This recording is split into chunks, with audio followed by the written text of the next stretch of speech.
como é que vocês estão? Sejam bem-vindos a mais um Review de Jogos podcast. Eu aqui mais uma vez, Danilo Manzato, com presenças sempre encantadoras para trazer conteúdo aqui para vocês. No dia de hoje estou aqui com a 2L mais uma vez e com o Bichiringo, que está aqui pela segunda vez, já fazia um tempinho que não gravava com a gente. E vamos ver como é que vocês estão então. Como é que você está, 2L? Com calor, derretendo. Tá quente, tá bem quente. Tá quente. São Paulo tá um absurdo de quente. Pois é. E você, Bichiringo? O gato sente calor também, cara? Como é que é isso aí? Sente. Apesar da pelagem, a gente sente sim. Mas eu não tô com tanto calor não, porque o meu ventilador tá funcionando bem hoje. Eita, não tá soprando aquele bafo de air fryer. Então tô relativamente confortável. Olha, uma pequena inveja. Se eu ligar o ventilador aqui, vocês não ouvem mais nada do meu microfone. Ah, beleza. Então, mais uma vez, estamos nos sacrificando aqui no calor para trazer conteúdos aí para vocês. E estamos aqui, então, reunidos em mais um podcast para hoje falarmos do quê? Sobre RPGs de turno. Por que não, né? Um estilo de jogo que por um tempo aí ficou meio sumido, né? Não se falava muito, parecia até que tinha acabado. Mas que aos poucos está surgindo uma ou outra pérola ali que tá valendo muito a pena conhecer. Então a gente se reuniu aqui para trocar uma ideia sobre clássicos do passado, sobre os primeiros jogos que a gente jogou, sobre os que a gente recomenda jogar, né? Tanto de repente das antigas ou até mesmo os atuais, para falar um pouquinho então desse tema e desse joguinho que nós três aqui gostamos bastante, não é mesmo? Mas antes, né, se a gente vai falar de RPG de turno, ou até mesmo RPGs que não tem um turno, um bom lugar para você comprar RPGs é sem dúvida alguma onde? Na Nuvem, a loja parceira oficial aqui do podcast e do site reviewdejogos.com.br, e o melhor lugar também para você comprar seus joguinhos digitais, porque lá você tem cashback nas suas compras, e você pode comprar não somente jogos para ativar diretamente ali na Steam ou no seu PC normalmente, como também comprar gift cards para comprar jogos nas lojinhas da PlayStation, do Xbox e da Nintendo, tá? Nintendo Switch, que por sinal é um excelente console para jogar RPGs aí, pelo menos hoje em dia é a minha plataforma favorita também de jogar RPG. E a vantagem é que lá você pode comprar o gift card para eShop, aí você vai ter o cashback das moedinhas para você usar na nuvem e também as moedinhas para jogar com o jogo que você comprou lá na própria eShop, né? E com a vantagem de você poder parcelar suas compras, coisa que se você for comprar diretamente no Nintendo Switch você não pode. Então fica a recomendação aí e o link na descrição para você comprar seus joguinhos digitais na nuvem.com. Beleza? Você que falou da Nintendo, me toquei agora que a Nintendo é que tá mais lançando jogo de RPG de turno, hein? Lançou Mario RPG ano passado, o remake, isso, né? Foi 2 remakes, o Mario RPG no final do ano passado e o The Thousand Year Doors, um remake também de um jogo de GameCube esse ano. Isso. O Mario Luigi Broderagem vai ser RPG de turno também, não vai? Eu nunca joguei, mas acho que é turno também. É turno também. Ele é mais ou menos da família do Mario RPG. Ele vai sair agora acho que em novembro, né? Isso. Aí, ó, já fica a dica aí. Pelo menos desses 3 jogos, 2 tem review no site. Então, a gente até recomenda, inclusive, dar uma olhadinha aí. E tem conteúdo pra vocês, beleza? Dado o recado da nuvem, então vamos bater um papo aí sobre joguinhos de RPG, minha gente. Puxa o bonde aí, 2L. Sei que trouxe a pauta. Vamos lá, então. Eu queria ver pra gente definir aqui que é o RPG de turno. É o bate-espera? É o famoso bate-espera? Pois é, né? É isso? Não sei. Ano passado eu lembro que muita gente ficou indignado que o RPG de turno ganhou como o melhor jogo do ano, que foi o Baldur's Gate. Que foi o nosso querido bate-espera do ano. Cara, é assim... Eu trouxe essa pauta assim, porque eu não gostava de RPG de turno até um tempo atrás, aí eu comecei a gostar e tô apaixonado no gênero, então... Aí eu queria trazer mais com vocês, pra vocês que são mais antigos aí, são mais velhinhos, pra falar a experiência de vocês, que pra mim sempre RPG de vai turno... Vai deixar, Danilo, não vai demitir esse rapaz. Olha, eu vou te falar, Bichiringo, que a Dezera ela tá acumulando pontos negativos pra vir uma justa causa com força, sabe? Eu tirava os drops dele todinho. Olha, foram horas platinando o Concorde. Até eu tento esquecer isso aí, vocês ficam não tem como, pô, gastou 90 horas no Concorde. Um monte de jogo parado aí, um monte de coisa pra fazer. Não, tô aqui platinando o Concorde, sabe? Dá umas opiniões polêmicas desse tipo aí, então, né, a gente fica... Tá difícil, mas enquanto não achar alguém melhor, né, a gente vai empurrando com a barriga aí com o que tem, né? Pô, mas RPG de turno sempre foi uma, como fala? Você olhava pra aquele e parecia que era jogo velho, saca? Não de demérito, mas é de uma época, como você falou, que parecia que tava morto, sabe? É uma percepção interessante. Parecia muito um gênero, muito, tipo, por limitação da época e não por um gênero, saca? Então, Aí mas acabou hoje em dia que se torna um gênero. essa questão de limitação da época, eu não sei até onde de fato era uma limitação. Ali talvez o primeiro, segundo, o terceiro jogo ali. E depois realmente virou um estilo, né? Um gênero. Então eu nem considero muito como limitação da limitação técnica, sabe? Ainda mais a gente, assim, que começou a jogar ali já nos anos 90, anos 80 não, né? Acho que é muito, muito difícil. Entre nós aqui, pelo menos, né? Mas quem começou ali nos anos 90 a jogar, era muito mais assim, tá bom, é o estilo, é o gênero, é isso aí que é assim que o jogo funciona. Então, Mas será que isso é de fato a verdade? Porque assim, o JRPG, que é o que mais popularizou o RPG de turno nos videogames, eles são uma adaptação do RPG de mesa. Sim. O RPG de mesa não é limitação técnica de nada. É uma tentativa de organização lógica do faz de conta, né? Da brincadeira de criança de contar uma historinha, então você dá alguma organização matemática a esse faz de conta. E o RPG de turno é a tradução eletrônica daquela experiência que você vivia no Dungeons & Dragons. Isso. E aí, no caso específico do JRPG, que emprestou o combate por turnos com mais afinco do que outras correntes de jogos, você vai ter ali a tradução de uma mecânica que você já encontrava no RPG de mesa.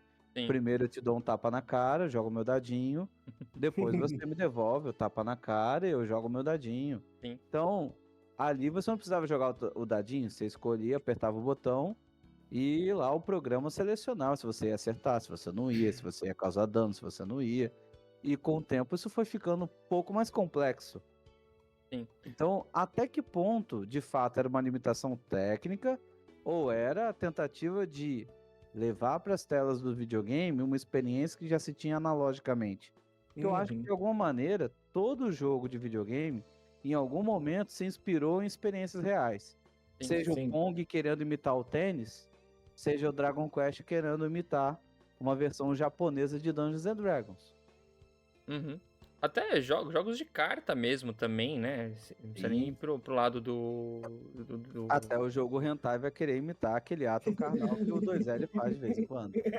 Não sei se vão querer imitar o que o 2L faz, porque tem umas coisas meio bravas aí que a gente não pode falar muito por aqui. Nunca duvide dos rentão da Deep Web. Ah, tentáculos não são nada a parte do 2L. Mas o que eu falo? Estamos ao vivo, né? Mas o que eu ia falar, por exemplo, jogos de carta, né? Sei lá, o Magic, por exemplo, é um jogo de turno, né? Tipo, você vai lá, prepara suas cartinhas, depois vai o outro, prepara. Então, por isso que eu também tenho Eu tenho muita dúvida sobre essa questão de realmente, era uma limitação técnica ou não. Sabe? Eu acho que era muito mais um estilo, muito mais um gênero e ponto. Como eu disse, não sei se nos primeiros. Depende assim, a gente não consegue fazer algo sem ser deste estilo. É o que a gente conseguiu aqui é preparar o turno. É que aparentemente, que eu vejo por fora, quando eu não participava dessa época, porque assim que começou a avançar a tecnologia, começou a parar. Entende? Será? Eu acho que nunca parou. Eu acho que ele só se tornou menos popular globalmente. Mas no Japão, ainda é uma febre. Dragon Quest para o Japão. Sim. Sim. Dragon Quest pra gente é nada. Dragon Quest pra mim e pro Danilo é uma curiosidade da infância que a gente via o Fly no SBT. Mas não é tanto um jogo de videogame Dragon Quest, porque no Ocidente, aqui, pelo menos no Brasil, foi uma franquia que começou a se tornar mais conhecida agora, recentemente. Agora, no Japão, isso causa desde hiato em mangá, como Hunter x Hunter parava porque o autor queria jogar Dragon Quest, até a proibição de lançarem o jogo às sextas-feiras, porque isso parava as escolas, os caras matavam aula para fazer fila para comprar o jogo. Então Dragon Quest tradicionalmente lá lança sempre no sábado. E isso se mantém até hoje. Curiosamente, Dragon Quest Monsters, o último que lançou em 2023, em dezembro, lançou num sábado, porque isso é uma tradição. Olha aí. Então, ainda existe um fenômeno cultural RPG de turno muito forte, em especial no Japão. Agora, no Ocidente, nem tanto. E as razões podem estar fora do videogame. As razões podem estar em outras questões, tem nuances de complexidade aí que talvez a gente possa falar, mas que extrapolam as 4 linhas da TV. Extrapolam as 4 linhas do monitor. Porque existe também no Ocidente, desde sempre, o RPG visto como nicho. Porque tinha excesso de leitura, porque exigia pensamento lógico, porque exigia estratégia, tinha níveis de complexidade com montagem de personagem, e tinha um foco numa estrutura narrativa numa galera que estava acostumada só a apertar botão e pular de uma plataforma para outra. Realmente, né? O povo tá jogando ali Mario. Jogar e ler. Pulando de uma plataforma para outra. A cabeça. Isso. Aí do então, nada. No Ocidente, os RPGs sempre foram vistos como o jogo para um pequeno e seleto grupo. Nunca foi tão popular. Fora alguns títulos que extrapolaram essa bolha. E aí a gente viu um Pokémon ficando muito famoso, principalmente por conta do anime. A gente viu um Final Fantasy VII no PlayStation 1 estourando a bolha dos RPGs, que já eram muito populares no Super Nintendo. Mas no PlayStation 1, Final Fantasy VII extrapolou essa bolha. Foi parar em capa de revista, todo mundo sabia quem era o Sephiroth e seu espadão. Virou um fenômeno cultural. Mas isso não era regra, né? E a gente ainda no Brasil tinha uma outra barreira muito grande, que era o idioma, né? Sim, quando você pensa que assim, tipo, o Ocidente tinha uma certa barreira com esse estilo de jogo que era muito mais japonês, né? Vamos falar oriental, mas muito foco no Japão, né? Aí, pra cá, né, pro Ocidente, você já tinha uma barreira, por quê? Porque você era mais acostumado com jogos de plataforma, jogos de ação, né? Uma coisa mais dinâmica e não realmente pensa, ação. E a gente tinha a barreira do idioma, porque, cara, ninguém falava, assim, na nossa geração ali, que era adolescente nos anos 90 ali, né? Pouquíssimos falavam inglês. Tanto que, assim, eu sou um dos filhos da geração que aprendeu a falar inglês por causa de RPG. Né, de estar ali com o dicionário perto, de escrever algum texto de alguma coisa que eu não tinha entendido, levar pra professora de inglês na semana que ia ter aula e perguntar o que significa isso daqui. A gente tinha muito dessa barreira do idioma, né, pra também encarar isso. Aí você pega um jogo que você vai jogar lá. Hoje a gente fala que, tipo, era muitas horas, mas hoje quando você para pensar, o jogo ali era 20 horinhas, 30 horinhas, né? Só que, cara, é 20 horas de texto. Tipo, de coisa pra você ler ali e entender. Então é muita coisa. Tanto que, assim, a gente vai acabar comentando aqui quais foram os nossos primeiros RPGs, né? Mas os primeiros RPGs, na verdade, que a gente, pelo menos, falo por mim, minhas primeiras experiências de RPG era muito mais do que porque eu achava divertida a dinâmica do turno, desse negócio de tipo, o que eu vou fazer agora? Eu vou atacar? Eu vou usar uma magia? Eu vou defender? Eu vou usar um item? Do que realmente tá entendendo o que tava acontecendo ali, sabe? As motivações, a história assim. Ia entendendo por pedacinhos de cutscene. Você ia entendendo assim, ele foi por esse caminho, então entendi aqui mais ou menos o que tá pra onde tá indo a história. E mesmo assim, nem sempre você entendia por completo, né? Tinha essa questão. Razão, mas essencialmente parecido, eu comecei a me encantar pelos RPGs de turno, porque pra mim parecia uma briga de bonequinho, que toda criança na nossa geração tinha os bonecos.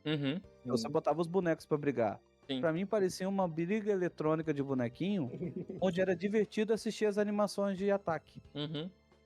Legal, então, interessante. Final Fantasy você invocava aqueles capetônicos seres dimensionais, ou então você mudava a arma do personagem mudava, você batia, dava cambalhota, o outro dava tiro, o outro dava chute no saco, a outra usava uma magia de fogo.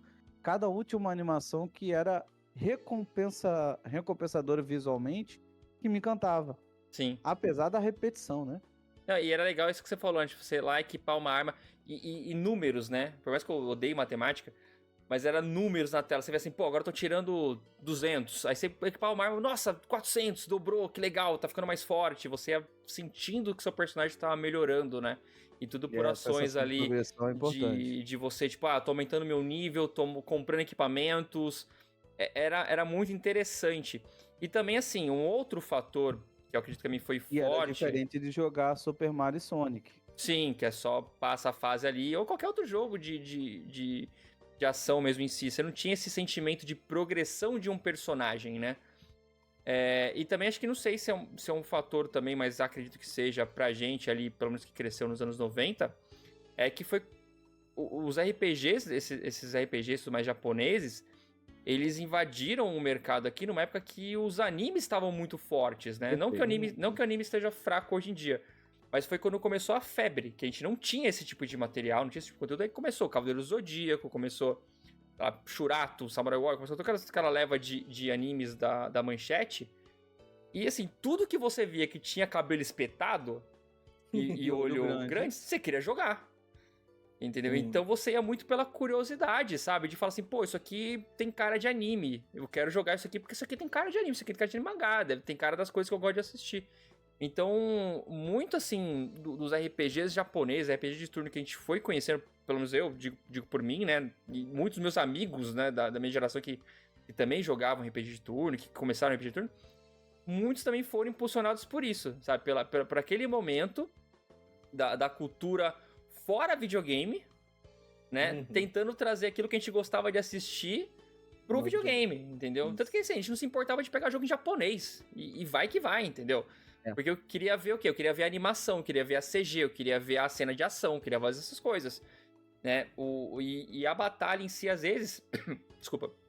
Ela era legal porque era coisa japonesa. Entendeu? Era o que era divertido ver os bonecos, que nem o Bichirique falou, tipo, invocar um demonião lá, invocar um dragão, vinha o Bahamut, você ficava 5 minutos assistindo o Bahamut soltar um raio pra não matar o inimigo, sabe?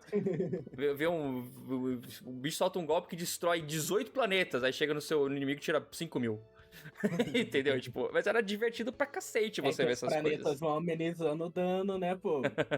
A energia vai se dissipando a cada planeta. Claro que é. Exatamente. Então, por isso que assim, voltando, né, ao que a gente tava falando a princípio, pra mim é muito mais um estilo mesmo. Eu não vejo como uma limitação, assim. É o que começou e foi fazendo sucesso e era o que de diferenciava demais o que era um RPG pro público oriental do que era pro público ocidental, porque existiam RPGs de videogame, de PCs, né, de consoles em si, também por aqui.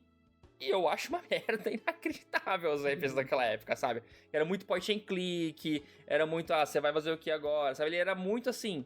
Era muito point and click. De fato... Ou aqueles dungeon crawler em primeira pessoa. Isso, esses aquela mesmo. Perspectiva de câmera labiríntica. Isso, era muito... Ele era muito assim... Acho que enquanto que o RPG japonês, né? Vamos pegar aqui ele como referência, né? Enquanto o JRPG, ele entendeu a estrutura do que seria um RPG e adaptou aquilo para um videogame, eu acho que o Ocidente tentou fazer muito de modo assim, muito... me fugiu até a palavra agora. Muito semelhante ao que realmente seria jogar o RPG e não adaptar o que seria um RPG para o videogame. Tanto que tinha muito RPG na época, principalmente lá nos mais antigos, quando você tinha um MS-DOS, muita coisa que era só texto. Era um RPG de texto ali. E aí você rodava um dado ali, fazia alguma coisa, tomava uma ação, né? Hoje em dia, esses já não são mais reconhecidos como RPG, principalmente esses point and click, tá mais pra Adventure, que criou um novo gênero, né? Gêneros dos Adventure. Não, eles até são reconhecidos como RPG, mas é porque esses RPGs do MS-DOS, do Amiga, eles são inspirados não no Dungeons and Dragons, o RPG de mesa. Eles são inspirados no RPG de livro.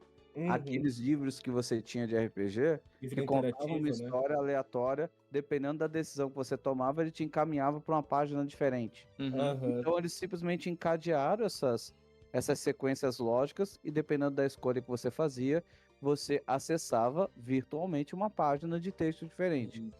E com o tempo isso foi virando animações, né? Sim. E aí agora você literalmente andava por um labirinto na perspectiva em primeira pessoa, geralmente com teclado e mouse, né? Porque esses jogos quase nunca vieram pros consoles. Uhum. E ficaram muito nos PCs ou nos PC console, como MS-DOS e Amiga. E você vai ter jogos assim, que vão falar do Beholder, que vão depois desembocar em jogos de tiro, que hoje que a gente vai chamar de Boomer Shooter, que tá lá Duke Nukem, Doom, Wolfenstein. Eles são herdeiros desse antigo RPG de livro. Sim. Sim. Mas, né, dando continuidade aqui ao assunto, enfim, a gente, né, pegou toda essa carga, né, de jogos que chegaram lá nos anos 90, né, pra gente. Aí o 2L pegou um pouquinho depois aí que tava falando, né, começou ali já... É que eu já nasci nos anos 2000, né? Já... Até tinha alguns, mas realmente, até você começar a jogar, realmente, de fato, já tinha mudado muita coisa. E hoje também é engraçado você pensar que... o Bichedinho comentou, né, que no Japão, por exemplo, pega um Dragon Quest, tem muitos jogos que nem chegam pra gente aqui, mas lá são muito grandes. E como ele comentou por questões até externas de videogame, hoje em dia você vê que o mercado de japonês de RPG está cada vez mais ocidentalizado, né? Tipo, os próprios RPGs japoneses, assim, muitos agora começam a buscar cada vez mais essa mescla ali entre turno com ação, ou já vai mais pra uma ação, né? E muitos jogos ocidentais... Da sua provocação, mas eu devolvo. Tá. Será? Eu acho que os que são mainstream, sim. Final Fantasy, por exemplo, totalmente. Eu acho que os que são mais Dragon mainstream... Quest? Dragon Quest ele continua bem clássico. O Dragon Quest ainda não é mainstream. Ele é assim, quem conhece, mas ele não pega o mesmo tamanho de público de outros RPGs. E eu acho que hoje em dia, quando uma grande empresa vai tentar trazer um RPG, ela ainda vai mais pra esse lado ocidental hoje em dia. Sabe? Tipo, mesmo que assim, vou colocar um turno aqui, mas vai ter alguma parada que... Por conta do RPG ou por conta de Triple A's? Eu acho que por causa de Triple A's mesmo. Eu não tô falando que é o que é o... Tanto que o Indie, hoje em dia, é quem mantém muito disso do turno. O Ocidente hoje, quando você vai ver, por exemplo, a maioria dos... Não digo a maioria, mas pelo menos as que chegam pra gente, né? Muitos desses jogos que hoje estão sendo lançados como um turno, é tudo jogo ocidental. Só que o quê? Essa galera que cresceu ali nos anos 90 e quer fazer o joguinho que gostava, hoje em dia, inspirado no que ele jogava antigamente. Mas eu acho... Oi? Só vou fazer uma provocação, Daniel. Claro, fica à vontade. Porque eu achei que você tinha parado, perdão. Não, pode falar. Mas só uma provocação. Você disse assim, Dragon Quest não é mainstream. Eu concordo, porque ele é mainstream no Japão. Sim. Mas globalmente, Final Fantasy é uma marca mais impactante. Sim. Mas Final Fantasy XVI, oficialmente, os números que saíram é que ele atingiu 4 milhões de cópias. Depois a Square não atualizou, certo? Sim. Dragon Quest XI, que não é mainstream, só no Japão vendeu 5 milhões. Só no Japão. Só no Japão. Então, assim, não tem os números de venda mundial totais do mundo, porque diz aqui que foram enviadas 6 milhões de cópias pro mundo. Então, foram enviadas. Então, pode ser que tenham sido vendidas 11 milhões de cópias de Dragon Quest XI. Sim. Um número que Final Fantasy XVI espera atingir se tudo der certo com o lançamento agora na Steam. Que não vai. Não vai, né? Que não vai. Então, assim, o RPG ocidentalizado, mainstream, que eles tentaram transformar no God of War Hack Slash, se fodeu. O outro lá, só no Japão, vendeu mais que ele no mundo inteiro. Eu penso assim 6 também. milhões. Então, Tem deles é grandes franquias. É que uma dessas grandes franquias eu separei pra comentar depois, mas dá pra falar um pouquinho de Yakuza, por exemplo. É uma grande franquia que tá tomando proporções e que era um jogo de ação beat'em up, mais mainstream, de gênero, e veio pra um RPG de turno. Um dos grandes lançamentos desse ano foi Mas Yakuza também não é mainstream, cara. Yakuza é quase um Dragon Quest, cara. É um público muito específico. Entende? O gênero que ele estava colocado antes, que era o beat'em up, é muito mais mainstream do que o gênero de turno. Mas até o beat'em up, por exemplo, eu não joguei muita coisa. Joguei um Yakuza só na minha vida, né? Que foi o Ishin. Até ele ser um beat'em up, ele é meio RPG. Mesmo porque assim, você tá andando, entra a batalha, você luta ali no soco, no chute, estilo, né, batendo normalmente, apertando o botão, mas acaba o turno, ganha experiência. Ele acaba sendo um RPG, entendeu? Yakuza é um negócio difícil de definir, porque Yakuza é meio Yakuza. Exato. Aqueles jogos que poderiam dar nome ao gênero se ele fosse mais popular. Sim. Tipo Metroidvanias. Sim. Então, o Yakuza, algumas pessoas vão achar ele mais parecido com um GTA do que um RPG, por exemplo. Se ficar vendo só de que ele tem. Só de ver também acho. Life ele pode ser. Porque do nada você tá cantando karaokê num bar cheio de bêbado, no outro você tá jogando sinuca no cabaré, ou você tá andando pela rua aleatoriamente vendo as luzes de Shibuya. Se você quiser ficar fazendo só isso no jogo, entrar numa loja de arcade pra ficar jogando Space Invaders, você pode. Então tem um quê de Yakuza que alguns diziam que ele era a sequência espiritual de Shenmue. Então ninguém nunca botou ele claramente nos RPGs, nem claramente no sandbox tipo GTA, nem claramente nos beat'em up tipo Final Fight. Então ele era uma coisa assim, Yakuza, galera, eu não tento entender. Hoje não, hoje ele é um RPG de turno. Exatamente, ele vai estar aqui depois. A gente puxa ele um pouquinho depois. Sim. Mas assim, que nem o Vitinho falou, e eu entendo, tipo, o Dragon Quest, ele é forte pra mim. E é um jogo assim, você falou que vendeu 5 milhões, né? Só no Japão, 6 milhões no mundo. Mas é um jogo milhões total. É um jogo que já tem 7 anos. O Final Fantasy XVI tem 2 anos? Não, 1 ano e pouco, né? 1 ano e pouquinho. Sim, mas esses números que eu te mandei são de 2017. Caralho. Eu não sei quando total. Porque depois a Square não atualizou. E nem vai, né? A Square não atualiza. Nem vai.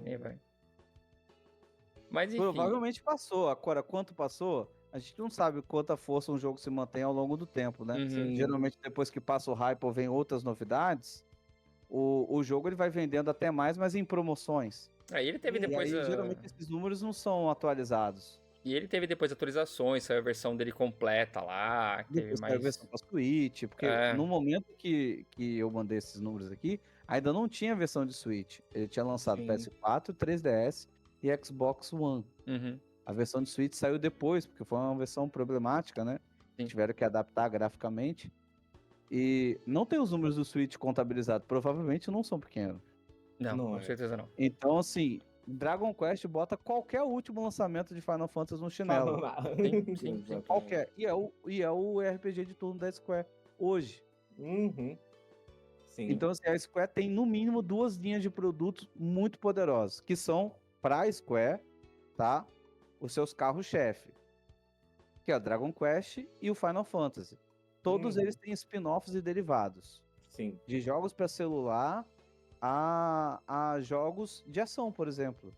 Dragon Quest vai ter o Dragon Quest Heroes, que é a versão Musou. Vai ter o Dragon Quest Builders, tem um Minecraft de Dragon Quest. Entendeu? Do mesmo jeito, você vai encontrar Final Fantasy Pocket, você vai encontrar Final Fantasy MMORPG, como Final Fantasy XIV. Vai encontrar Final Fantasy de celular. Vai encontrar Final Fantasy de Guitar Hero, que é aquele de ritmo. É o teatrinho. Então, tem variedade ali na parada. Mas é difícil dizer hoje, pra Square, numericamente, qual a franquia mais poderosa dela.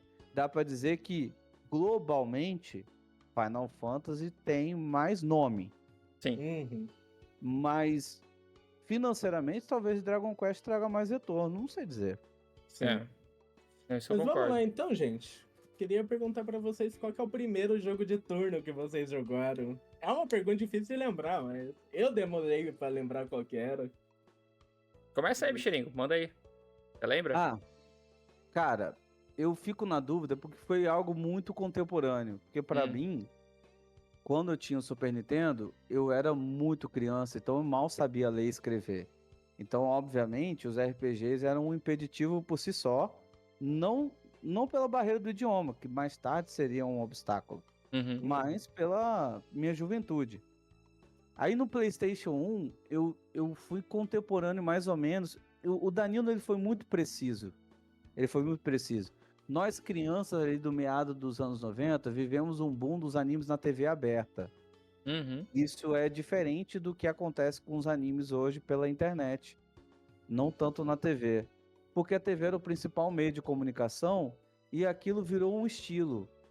Era muito diferente do que as crianças anteriores a nós tiveram com experiência, mesmo com produtos que vinham do Japão, como Speed Racer, Pinóquio, Astro Boy. O tipo de cultura japonesa de entretenimento que chegou pra gente veio como uma experiência multimídia.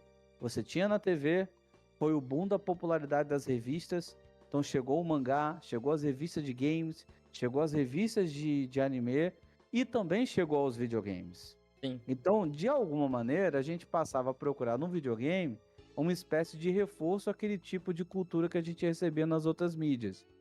E aí a minha procura pelos RPGs, ela coincidiu com Final Fantasy IX, ali no período entre 98 e 99, e Pokémon Yellow, porque era mais ou menos a época do lançamento do anime Pokémon, que foi uma febre ali, pra mim, principalmente.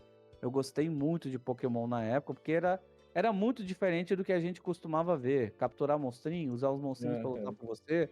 Aí você ia jogar um Final Fantasy, você invocava os capeta dimensional. Então era uma espécie de Pokémon do demônio. E depois o próprio Pokémon, né? Agora, eu não me recordo qual eu joguei primeiro. Provavelmente foi o Final Fantasy IX. Mas eu joguei o Final Fantasy IX buscando o Pokémon e depois eu consegui jogar o Pokémon num Game Boy emprestado. Então, minha primeira experiência de RPG de turno é híbrida, né? É entre o Final Fantasy IX e o Pokémon Yellow simultaneamente ali. Bacana. Mesmo período ali. E você, Mamilo? Cara, eu fui ter contato mesmo com RPG já no PlayStation 1. Tive zero contato com RPG de turno, principalmente, né? No Super Nintendo. O único RPG que hoje eu sei o que é um RPG, eu cheguei a jogar um pouco no Super Nintendo, foi o Secret of Mana, que nem é de turno nem nada, ele já é mais de ação ali e tudo mais, né? Uhum. E aí, né? Como o Bichiringo reforçou a questão cultural da época e tudo mais, eu ganhei meu PlayStation 1 em 1998. Uhum. Então eu tinha 14 anos e era o ápice ali dos animes e tudo mais. E o primeiro RPG que eu joguei é um que, cara, a Capcom devia muito trazer de volta, que é o Breath of Fire 3. Cara, ele tem uma cara de jogo ainda de Super Nintendo, sabe? Porque o Breath of Fire foi uma série que começou no Super Nintendo, né? Visão isométrica, pixel art e tudo mais. E o 3 foi o primeiro que eu joguei, e eu lembro que eu fiquei encantado por ele, mesmo sem saber ler inglês, sem nada, porque o turno dele era muito simples de jogar, porque ele é aquele turno que não é dinâmico. Assim, você tem um trio, e aí você tem opções do tipo magia, ataque, defesa ou item. E aí você faz a ação dos 3 personagens, e aí depois rola a luta, entendeu? Então... aí o seu personagem vai atacar, ou o inimigo vai atacar, vai depender da sua agilidade, depende de uma porrada de status ali, né? E, cara, era uma história que tinha gráficos de desenho japonês e tinha dragões, tá ligado? Não tinha como eu não gostar daquilo, sabe? Era uma espécie de Dragon Ball também, porque ele se transformava. Transformava em dragões, e você tinha as mesclas de cristais que você ia conquistando. Era uma história que me encantava, mesmo sem entender direito, porque você começava com um personagem criança e no meio da história ele ficava adulto, tá ligado? Eu falei, porra, caramba, né? Tipo, que história incrível. Eu tô começando com um cara criança e de repente passou muito tempo nessa história e tal. Uma coisa que o povo geralmente fazia pra fazer um 2, né? Não, ali era lá mesmo. E, cara, é até hoje um jogo incrível. Ele é muito, muito bom mesmo até hoje, assim, porque... Como ele era um jogo de PlayStation 1, mas ele tinha muitas características gráficas de Super Nintendo de uma geração passada, ele era um jogo leve, sabe? Um jogo rápido, não tinha muito load. E, como eu disse, era um turno que, assim, uma coisa que... Eu acho que isso a gente vai acabar comentando, mas uma coisa, assim, que acabou envelhecendo mal, uma coisa que eu não gosto, eu acho que isso de ficar passado, é as batalhas aleatórias, né? Uma coisa ruim que, assim, ele é filho daquela época. Ele tem muita batalha aleatória. Mas é um jogo muito gostoso de jogar. Por quê? Porque é esse turno... tranquilo, você não precisa ficar afobado ali, caralho, tá uma barra de tempo, tem que atacar, senão o inimigo vai atacar, meu Deus do céu. Não, planeja, faz o que tem que fazer, monta, faz com calma e vai. E eu lembro que era engraçado porque, assim, RPG ainda hoje é um pouco de nicho, né? É mais difundido. Mas naquela época, ninguém jogava RPG, tá ligado? Você tinha que descobrir, sei lá, um amigo seu que jogava ou que tinha pra você, sei lá, pegar emprestado pra experimentar, pelo menos, sabe? Pra ver qual é que era. E quando as pessoas olhavam você jogando aquilo, eu falava assim, nossa, que você tá jogando, sabe? Que jogo lento é? Que é isso, sabe? Esperando. Então eu lembro de tanta estranheza de pessoas que me viam jogando achar estranho. E eu não conseguia explicar que eu não tava entendendo a história porque eu não sabia ler inglês. Mas tava legal. E é um jogo muito nostálgico pra mim até hoje, assim. Tanto que sempre que eu posso, eu tenho ele no PSP. Sempre que eu posso, eu dou uma jogadinha ali, que é um jogo que eu gosto muito. E foi o primeiro. Foi o primeiro realmente contato com um jogo de turno. Boa. Vale uma menção especial da minha parte. Eu esqueci de falar que quase na mesma época eu experimentei o Lunar. Ah, de Saturno ou de... que agora vai sair o remaster dele. A última Direct da Nintendo na State of Play também mostrou. O Luna é um jogo que eu joguei mais ou menos na mesma época ali. E era um jogo que eu jogava só por conta da abertura, porque eu queria ver um anime. E tinha uma canção no jogo. Quem jogava Super Nintendo era a musiquinha polifônica. Era a musiquinha do Mario. Era Donkey Kong batendo tamborzinho. Uma música cantada... Com vozes, com todo o dinamismo, era uma experiência que explodiu minha cabeça. E o RPG que trouxe isso. Vale dizer, só pra gente empurrar o 2L aí enquanto a gente conversa aqui, vale dizer que isso também era uma outra característica da época, né, cara? Os jogos tinham aberturas. Mesmo que, às vezes, você só colocava o disco no videogame e tinha uma cena de anime ali, tinha alguma coisa que te chamava pra aventura, tá ligado? Coisa que hoje em dia não tem muito, né? Hoje em dia você bota lá o jogo, tem cenas incríveis, impressionantes, mas não tem uma parada assim, vou ligar o jogo aqui e vou ver uma cena antes de tudo, né? Isso também chamava muita atenção aí pra gente, direto assim. No Netflix, aperta o botão pular. Exato. Mas manda aí, Dozeli, qual foi o seu primeiro? Vamos lá, eu fiquei em dúvida, porque eu tenho... O primeiro que eu joguei em console foi o jogo do South Park, o Pau da Verdade. Foi o primeiro RPG que eu joguei em console, maravilhoso, só que ele já é mais contemporâneo. Mas aí eu fui relembrando, aí eu lembrei que eu jogava Pokémon Fire Red no celular, no emulador de Game Boy. Olha só. Jogando pela telinha touchscreen, pra você ver a experiência maravilhosa que foi isso. Mas, cara, eu me divertia muito jogar Pokémon. Eu tenho muito triste, porque eu não sabia jogar, eu não sabia inglês, né? Eu jogava ali pelos meus 12, 13 aninhos de idade ali. E eu sempre travei na parte que tem um Snorlax dormindo ali, e eu não sabia o que fazer, e eu nunca terminei o Pokémon Fairy Red. Mas eu acho que, assim, o primeiro RPG de turno que eu joguei foi o Pokémon Fairy Red. Muito gostoso, sempre escolhi o Charmander. Aí, desde então, sempre que eu jogo Pokémon, eu escolho um Pokémon inicial de fogo. Exceto no último Pokémon que lançou, porque tinha o Gato Maconha e ele era muito bonito. Gato Maconha. Sim. É isso Já aí. viu a foto? Depois eu vejo. Mas isso que... É muito bom. Isso que você levantou era uma barreira também pra gente, né? Porque, cara, numa época que você não tinha internet, você não tinha domínio do idioma, quantas e quantas vezes você ficava empacado no jogo porque sim. Né? Você fala assim, tá, o que eu faço aqui agora? O mercado que hoje é eletrônico, né? Que são os canais de dicas, na época eram as revistas de detonado. Sim. Quantas eu não comprei porque eu tava empacado em algum jogo, queria jogar, gostava muito, mas tava frustrado. O Snorlax é um exemplo. Até eu entender que eu tinha que pegar uma flauta na cidade X pra levar e tocar pra fazer mandiga no Snorlax e tentar capturar ele, putz, foi um parto, mano. Então, eu nunca descobri isso, eu não tinha ninguém que jogava pra conversar, então... Eu sempre cheguei Mas nessa bendita seja a revista Pokémon Clube com detonados de Pokémon Yellow. Que me ajudou. E isso totalmente por causa do idioma, né? Era uma barreira total por causa do idioma, né? E isso mostra que, assim, a gente gostava do jogo, cara. Significa que o jogo não é chato, sabe? O jogo era divertido, porque você jogar uma parada, que é o bate-espera, né? Que a galera zoa e tudo mais... Só por jogar, porque você não tá entendendo o idioma, a ponto de você ficar preso. E mesmo assim, você continuar jogando, com aquelas batalhas em batalha aleatória, entre outras coisas, cara, é porque você tem que gostar muito do gênero. Tem que gostar muito do estilo, tem que gostar muito de ficar ali lutando, sabe? Sentir a evolução. É o anime que me fez querer jogar Pokémon. Eu adorava assistir o desenho de Pokémon. Eu não gosto de Pokémon porque eu sou contra a terceirização da violência. Eu acho que as pessoas podem resolver as coisas dando um soco na cara dos outros. Então por isso que nunca Pokémon... Eu sempre falo, cara, eu tava acostumado, sei lá, ver o Toguro levar um estádio nas costas pra sair no soco com o Yusuke. Aí eu vou ver um bichinho batendo outro bichinho, não rola. Aí eu gosto da violência pessoal, não gosto da terceirização da rinha. Entendi. Maravilhoso. Falamos aqui, então, nossas experiências com os jogos. Aí vamos fazer aquelas rodadinhas, assim, cada um traz um jogo que a gente acha essencial, que é o que a gente gosta bastante de RPG de turno, pra gente conversar um pouquinho, pode ser? Bora. Deixar o nosso convidado começar? Por favor, joga a bomba na mão dele aí. É essencial? Quer? Um jogo essencial? Um jogo que você gosta muito. Que pra você, pra quem não joga RPG de turno, comece por aqui. Começar por um RPG? Ou um que você goste mesmo. Não precisa nem necessariamente ser uma dica pra alguém. Fala assim, eu gosto desse e tal. Assim, isso é uma coisa interessante, porque cada pessoa procura um jogo por algum motivo, né? A experiência com videogame, ela é muito pessoal.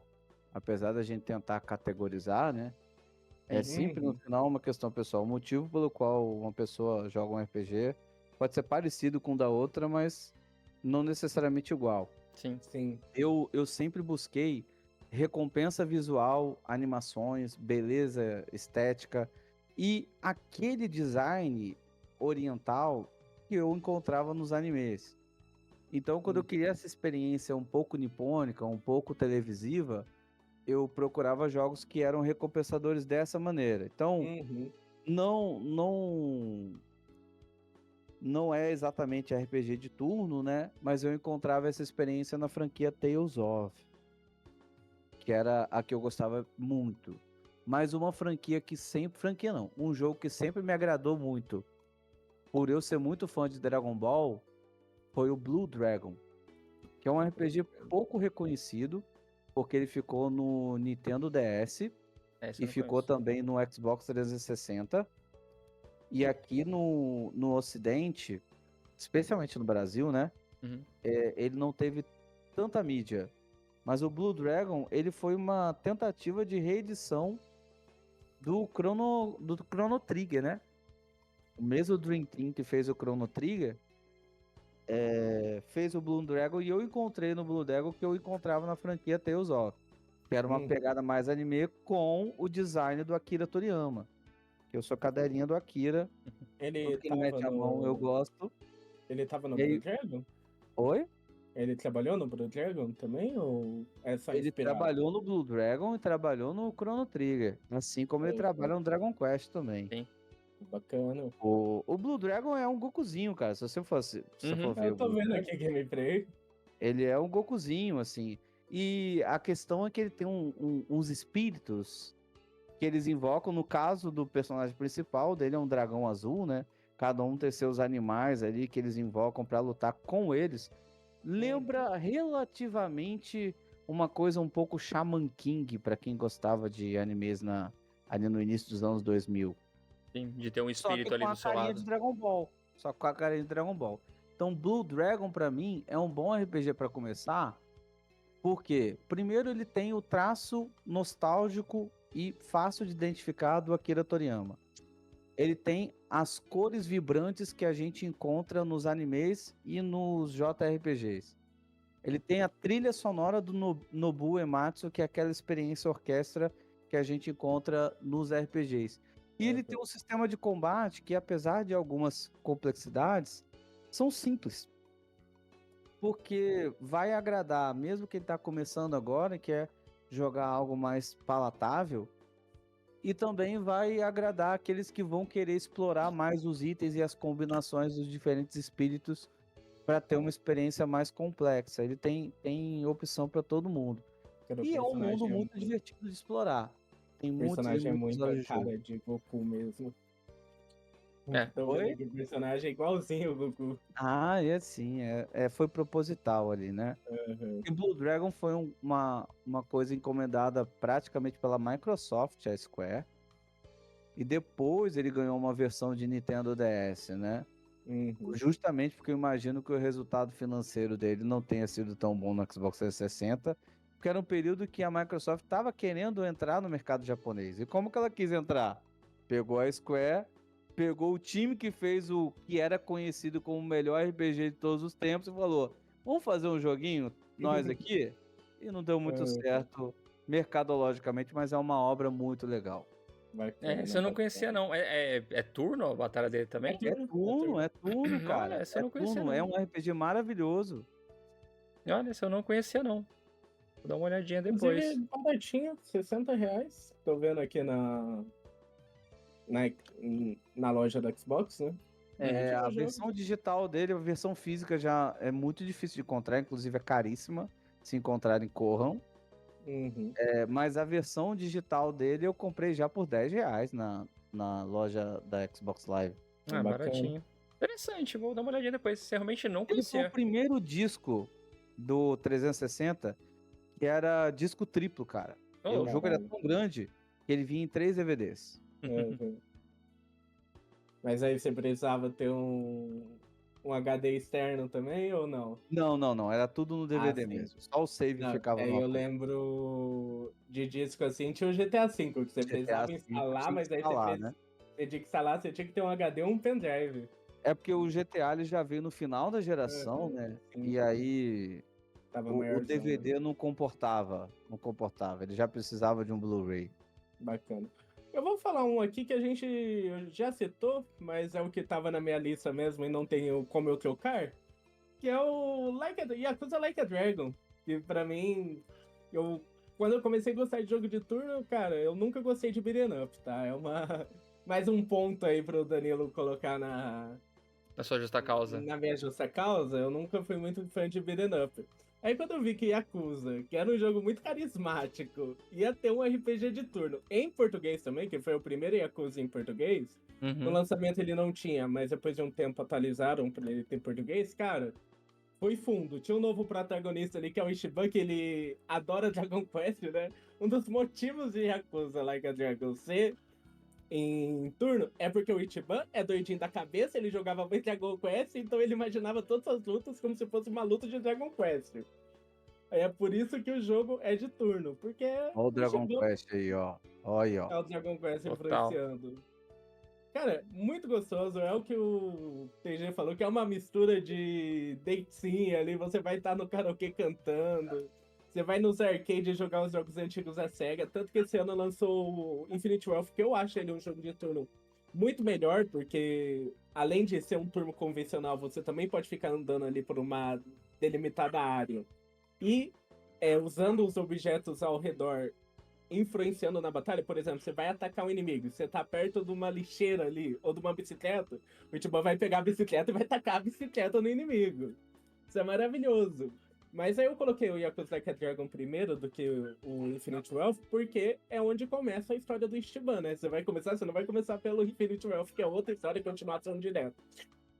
O Yakuza Like a Dragon é um ótimo começo pra franquia, por causa do protagonista novo, né? Sim. Cara, maravilhoso. Não sei se o TG jogou, eu sei que o Danilo não. Não, mas tá na minha lista. Tá na sua lista? Boa, eu ganhei de presente, mas backlog tá gigantesco. É o mesmo problema aqui. Tem uns vídeos no TikTok que eu acho maravilhoso. Eu nunca mais pulo uma cutscene de um jogo. Você tá numa cutscene, mó sério, aí você pula, você tá numa corrida de kart. Porque isso é Yakuza, cara. Yakuza é maluquice, cara. Yakuza é maluquice. Maravilhoso. E você, Danilo? Fala pra nós. Cara, então, eu vou te falar que assim, hoje em dia eu não jogo mais muito RPG de turno. Hoje em dia não, já faz anos já. É muito difícil por questões de tempo de verdade, assim. Sim. Por questão que assim, é um jogo que realmente te exige, né, um tempo maior, pelo menos pra mim, né, exige um tempo maior e tudo mais. Então, as minhas boas experiências e memórias ainda estão lá no PlayStation 1, tá ligado? Tipo, estão nos jogos realmente mais antigos. E assim, que eu sempre gostei muito, embora ele seja um pouquinho problemático ali numa determinada parte, e que, assim como o Bichiringo comentou, né, tipo, que ele ia atrás do quê? Da experiência, da japonesice, do que seria diferente e tal. Eu sempre gostava do quê? Como eu saberia que o jogo seria uma batalha de turno, eu gostava, antes mesmo de saber, tipo, como é que vai ser o jogo? Como que vai ser a batalha? Tá ligado? Porque assim, eu não queria... por mais que eu goste muito de Final Fantasy, assim, sempre era a mesma... Era sempre aquele negócio, a gente vai escolher aqui, vai e tal. ele encantava muito o quê? Nas magias, nos especiais, de mudar arminha e tal. Mas a batalha do Final Fantasy meio que não muda muita coisa ali. Muda uma mecânicazinha rasa aqui ou ali. Mas se você for jogar, sei lá, um Final Fantasy VII ou um 9, não muda muito, entendeu? Vai mudando uma mecânica ou outra, mas é sempre a mesma coisa. Então eu sempre gostei de procurar jogos que fossem um pouco diferentes ali. Sim. E um que, assim, que eu tenho um carinho gigante pelo jogo, embora já faz aí uns bons 20 anos que eu não jogo, talvez, aí. Pouco menos. Que eu gostava muito no PlayStation 1 era o Xenogears, ou Xenogears, não sei, né? Sei lá como você queira chamar aí. Tô jogando a franquia subexistente dele, que é Xenoblade, eu tô adorando. Mas enfim. Mas não é turno, mas continua. Cara, era um jogo que, assim, pro garoto, pro jovem Danilo ali, com seus 15 anos, cara, tinha tudo, porque ele tinha abertura em anime, ele tinha personagens com cara de anime, e tinha robô gigante. Maravilhoso. É tudo que o jovem precisa. Não tinha como gostar. Não tinha como gostar. Porque o jovem queria o quê? Coca-Cola, punheta e anime. Era isso, tá ligado? Ele tava ali. A parte do anime tava ali pra eu curtir. E, cara, a batalha do Xenogears era interessante. Porque ela era em turno, mas qual que era a mecânica dela? Era como... Primeiro que assim, você tinha dois tipos de batalha. Você tinha a batalha você humano, e tinha a batalha você dentro dos mechas, lá dentro dos robôs gigantes. Certo. A batalha humano é como se você tivesse créditos pra gastar. Então assim, ó, você tem, sei lá, tipo 5 pontos de crédito. Sei lá, 6 pontos de crédito. E aí você tem o golpe, sei lá, com um triângulo gasta 1 ponto. O golpe com quadrado gasta 2. E o golpe com X gasta 3. E aí você tinha que ficar testando essas combinações, porque dependendo da combinação que você fazia, ele ainda tinha um golpe especial forte que ele dava. Então era uma batalha extremamente divertida de ver, sabe? O boneco lá batendo e criava um especial, criava um combo. E quando você tava dentro do mecha, mudava totalmente a estratégia, porque os mechas eles tinham combustível. E dependendo dos golpes que você dava, eles gastavam mais ou menos combustível, sabe? E os robôs não recuperavam HP, por exemplo. Porque é um robô. Então, tipo... Era muito divertido jogar, porque as batalhas eram sempre cada vez mais diferentes. E era um jogo muito bonito pro PlayStation. Porque ele tinha... Os sprites eles eram legais, e ele foi um dos primeiros jogos que eu me lembro desse gênero, que você podia rodar a câmera, tá ligado? Você podia ter vários ângulos dos cenários rotacionando câmera e tudo mais. Eu gosto demais desse jogo, tenho um carinho gigantesco por Xenogears. Pelas batalhas, pelo histórico da minha vida mesmo em si. A única coisa que esse jogo ele é meio problemático no desenvolvimento dele. Porque ele era daquela época que os jogos saíam em 2, 3 CDs, né? Ele tinha 2 CDs, tinha 2 discos. Certo. E, cara, ele tem uma história filosófica bizarra de entender. Aquelas histórias que você fica tipo, caralho, o que tá acontecendo? Meu Deus, eu não sei o que tá acontecendo, mas tá legal, tá divertido, vamos que vamos. Só que o primeiro disco é muito bom. Ele inteiro é muito bom. Ele é ação, é batalha, você não para... Chega o segundo disco, parece que, opa, gente, a grana aqui acabou. A gente gastou tudo que tinha pra gastar ali. Aí o segundo disco, cara, você só meio que assiste. Tá ligado? É cena, né? Cara, assiste. E assim, a gente não falava bem. Essa época do Xenogears já tava falando um pouquinho mais de inglês do que quando eu joguei o Breath of Fire, quando eu joguei o Final Fantasy. Já tava entendendo um pouquinho melhor. Mas, cara, era muito exaustivo. Aí só parava assim, por exemplo, tá acontecendo... Que no segundo disco meio que deu merda no mundo, você tem que resolver umas paradas lá. Aí você tem que ir atrás de uns mechas mais poderosos, como se fossem uns mechas sagrados. Aí você lê, é texto. Porque existe um mecha em tal lugar. Aí já corta a cena pra você chegando lá, andando, aí batalha, pega o mecha, volta, texto. Aí você joga, sei lá, quase umas 10 horas nessa parada só de texto, pra só depois liberar meio que o mapa do mundo, tá ligado? E aí você poder explorar um pouquinho mais, fazer mais umas coisas antes de matar o último chefe. Meio broxante.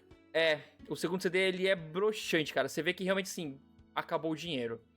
Como é que a gente vai resolver? Porque, assim, acabou o dinheiro, a gente tem mais 1 milhão de coisas pra contar aqui. Só que a gente não consegue fazer da mesma maneira que a gente fez no primeiro disco, que tinha ação, tinha cenários, tinha exploração. Cara, vamos encurtar, contar a história e jogar o cara lá no final, pra no final ele ir lá e matar o último chefe e explorar um pouquinho do mundo, entendeu? Pra ter um final e o cara não ficava com raiva de não ter um final, né? Mas aí o final te dava raiva, porque assim, quando você terminava, aparecia lá, tipo, sei lá, Xenogears, sei lá. Aí pensava assim, sei lá, Xenogears capítulo 5. Falei, cara, tá, joguei o capítulo 5, que porra é essa? E os outros 4 antes disso? E, né, nunca aconteceu, nunca acontecerá. Infelizmente. Mas era um RPG muito diferente no PlayStation 1, sabe? Porque a batalha dele era diferente, você tinha essas duas opções de batalhas de turno, ele tinha uma porrada de cenas em anime, e ele era meio sci-fi, mexia um pouco com religião também, é uma puta história, cara. Ele é muito, muito legal, tem um carinho gigante por ele, pena que ele desanda ali no final, cara. No final ele vira um cocôzinho ali, mas tá tudo bem. Vale a pena. Pra quem tiver curiosidade, vale a pena, mas se prepara pro segundo disco. Se prepara pro segundo disco. E aí, TG, voltamos pra ti, meu querido. Fala aí. Voltando pra mim, eu e Danilo, a gente tem experiências muito parecidas. Porque se por um lado eu procuro a recompensa visual primeiro, num segundo momento eu procuro o que tem de diferente, né? Porque como o gênero tem uma estrutura muito coesa, a boa parte daquilo que se produziu dentro do gênero tem certa dose de preguiça. Porque existem convenções dentro de todo o gênero, né? E alguns se apegam a essas convenções. E isso que o Danilo fala é muito interessante. Final Fantasy, eu gostava de Final Fantasy pelo apelo visual e pela estrutura narrativa. Personagens, uma história épica, um conto dramático.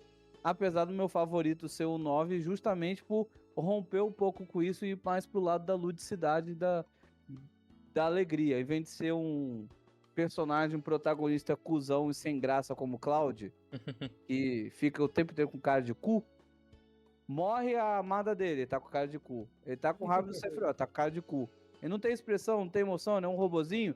Você tem o Zidane pegador de casada. Então já mudava completamente. Sim. Mas a minha segunda dica de hoje é um RPG que me surpreendeu pelo sistema de batalha, apesar de manter o sistema de batalha de turno. Pelas mesmas razões que o Danilo traz os Xenogears, o jogo que me causou essa sensação de recompensa visual e ao mesmo tempo jogabilidade divertida foi o Legend of Legaia. Legend of Legaia era um RPG que ele tinha um universo meio voltado pro Kung Fu. Sim. E aí existiam espíritos, se eu não me engano, eles chamavam de Haru. É a mesma coisa, tem uns 20 anos que eu não jogo. E aí, esses Haru, que eram uma espécie de espíritos elementais, criadores, foram usados pelos seres humanos como ferramentas. Então você tinha guerreiros que tinham lá suas manoplas espirituais que davam fogo, terra, água, e se acoplava alguns guerreiros escolhidos. Tinha toda uma trama de um espírito que se revoltou, que estava puto com a humanidade por estar usando os espíritos sagrados como ferramentas apenas. E você tem lá o trio Harry Potter, né? 2 meninos e a menina que tem que salvar o dia. Sim. Contra esse Voldemort da Deep Web. Mas o sistema de batalha era muito legal, que você, na hora do combate, tinha todo aquele jogo de câmera bem Final Fantasy, mas o combate era inspirado em jogos de luta e no Kung Fu. Então você tinha os direcionais, não os botões, né? Você tinha os direcionais, então para cima, para baixo, para frente e para trás. Cada direcional, ele dizia a direção para qual o seu personagem ia dar o golpe. Conforme você ia evoluindo, você ia ganhando mais capacidade de combo. Então, no primeiro momento, seu personagem no nível baixo, ele vai dar 3 golpes. Então, você bota esquerda, para cima, para baixo. Então, ele vai dar um soco, um chute e uma bicicleta para trás, uma voadora, uma gelete. Conforme você vai ficando mais poderoso, você vai aumentando a quantidade de combos, aí você vai colocando low kick, high kick, voadora, kamehameha, passar a mão na bunda, você vai acrescentando e você vai vendo essas animações se concretizando conforme você seleciona elas. Então era uma coisa muito diferente de apenas apertar o botão, escolher o personagem e apertar ataque. e ele lá dá uma espadadazinha e voltar pro lugar, como acontecia no Final Fantasy ou no Breath of Fire. No Legend of Legaia, você colocava cima, baixo, frente, trás, o cara dava um soco, um chute, uma voadora e um bandão. Então cada personagem tinha sua própria gama de combinações, e conforme você ia progredindo, inclusive ele liberava um ataque especial depois que você acertasse a combinação adequadamente. Como eu não sabia ler inglês, de vez em quando eu acertava um especial na cagada. Não sabia por quê, né? No meu caderninho. Se eu botar 2 para baixo, 1 para cima e depois 1 para esquerda, eu vou acessar o especial aqui de fogo desse mocorongo aqui. Mas era um RPG que me pegou pelo sistema de batalha dele. Não necessariamente pela lore, que era muito simples. Não necessariamente pelo visual, que era quadradão, bem PlayStation 1 mesmo. Mas o sistema de batalha era muito divertido e foi um dos jogos que eu mais joguei no PlayStation 1. Vale aí pra galera que já gosta do RPG de turno. É um jogo interessante pelo sistema de batalha, assim como o Xenogears. Bacana. Era bem diferenciado mesmo o sistema do Legaia. Era o que a pessoa geralmente, quando a pessoa recomendavam o Legaia, era pro sistema de batalha, né? Era um jogo que as pessoas recomendavam pelo sistema de batalha. O jogo. É bem interessante mesmo. Bacana. A história por si só é um tanto genérica, né? Até a jornada do herói, é bem maniqueísta. Eu vou te falar que é um jogo tem grandes plot twists, mas o sistema de batalha é muito legal. O jogo nem envelheceu tão bem, mas o sistema de batalha é bem divertido ainda até hoje. É legal. Bacaninha. Vou trazer aqui, então, um que o sistema de batalha não é tão bom, mas é que esse aqui, ele é meio que uma carta de amor ao gênero, então ele usa coisas do gênero que já são... Não vai falar Sea of Stars, não, né? Não, eu vou falar o Octopath Traveler, que é o jogo da Square, cara, que revolucionou o gráfico de HD 2D, que pra mim... Puta que pariu, que gráfico lindo que eu acho o HD 2D da Square. Pra mim é uma das melhores coisas que a Square já fez. Tanto que eles estão relançando, vão lançar o remake do Dragon Quest III agora, e vai ser nesse tipo de gráfico, sabe? É o que eu falei, que pra mim, pode fazer remake do Final Fantasy do 1 ao 6 nesse gráfico aqui, que pra mim tá ótimo. Porque funciona muito bem, eu acho muito lindo. E o que ele tem de diferencial é que são 8 histórias ali dentro, são 8 jogos diferentes que tu pode jogar, e são 8 personagens, né, que você tem. O problema dele é que você vai estar limitado a uma party de 4 membros, né? Então você sempre vai ter que ficar trocando ou fazendo 2 equipes diferentes. O problema é que quando você escolhe um personagem, você tem que ficar com ele até o final. Quando você escolhe no comecinho, sabe? Quando você vai começar o jogo, você precisa escolher qual o primeiro que você começa. Então você não pode tirar esse membro. Aí você tem que realmente escolher qual ali o personagem que se encaixa com todo mundo. Aí eu acabei escolhendo o Therion, que é o ladrão do jogo, né? Porque ele é muito bom, porque ele rouba qualquer NPC do jogo. Então, é muito útil. Mas eu acho que o único problema dele é a história que não é conectada com nenhum personagem. Só que você vai ter 8 pessoas juntas andando ali e que não se conversam entre si. E a história de ninguém tem relação nenhuma com ninguém. Eu acho maravilhoso que você tem uma hora que eu lembro muito, que eu fui pra uma vila achar informações de um escritor dessa vila, sabe? E aí eu precisava ficar procurando informações. Só que tinha um membro da minha equipe que era daquela vila, que era o herói daquela vila. É uma vila pequena, que logo todo mundo se conhece. E ele não ajuda em nada. Então, assim, é um jogo que ninguém conversa com ninguém ali, mas são 8 histórias muito legais entre si. Aí, falando do sistema de turno dele, eu gostei que ele tem um sistema que eu já não sei se é padrão ou não, que é... Cada inimigo tem lá suas fraquezas, né? Aí Aí eles têm meio que um escudo, que fala a quantidade de vezes que você tem que acertar aquela fraqueza. Aí você acertando a quantidade de vezes, esse inimigo fica stunado por vários turnos. Isso eu acho legalzinho dele. E outro negócio que eu gosto muito dele é que, além da classe principal de cada personagem tem uma classe diferente, tem a job, que você pode ter, que é uma outra classe, que você pode ter a job de todo mundo. Então, que assim, você tem sua classe, mas você pode ter sua job. E a job é a classe do outro cara. Então você tem o poder de todo mundo com... Um personagem só. Com um personagem só. Com 4, exatamente. Que aí você pega os 4 personagens que você tá, aí você pega as jobs dos outros 4 que estão de escanteio, saca? Bem-vindo a Final Fantasy 2. Final Fantasy 2 é assim?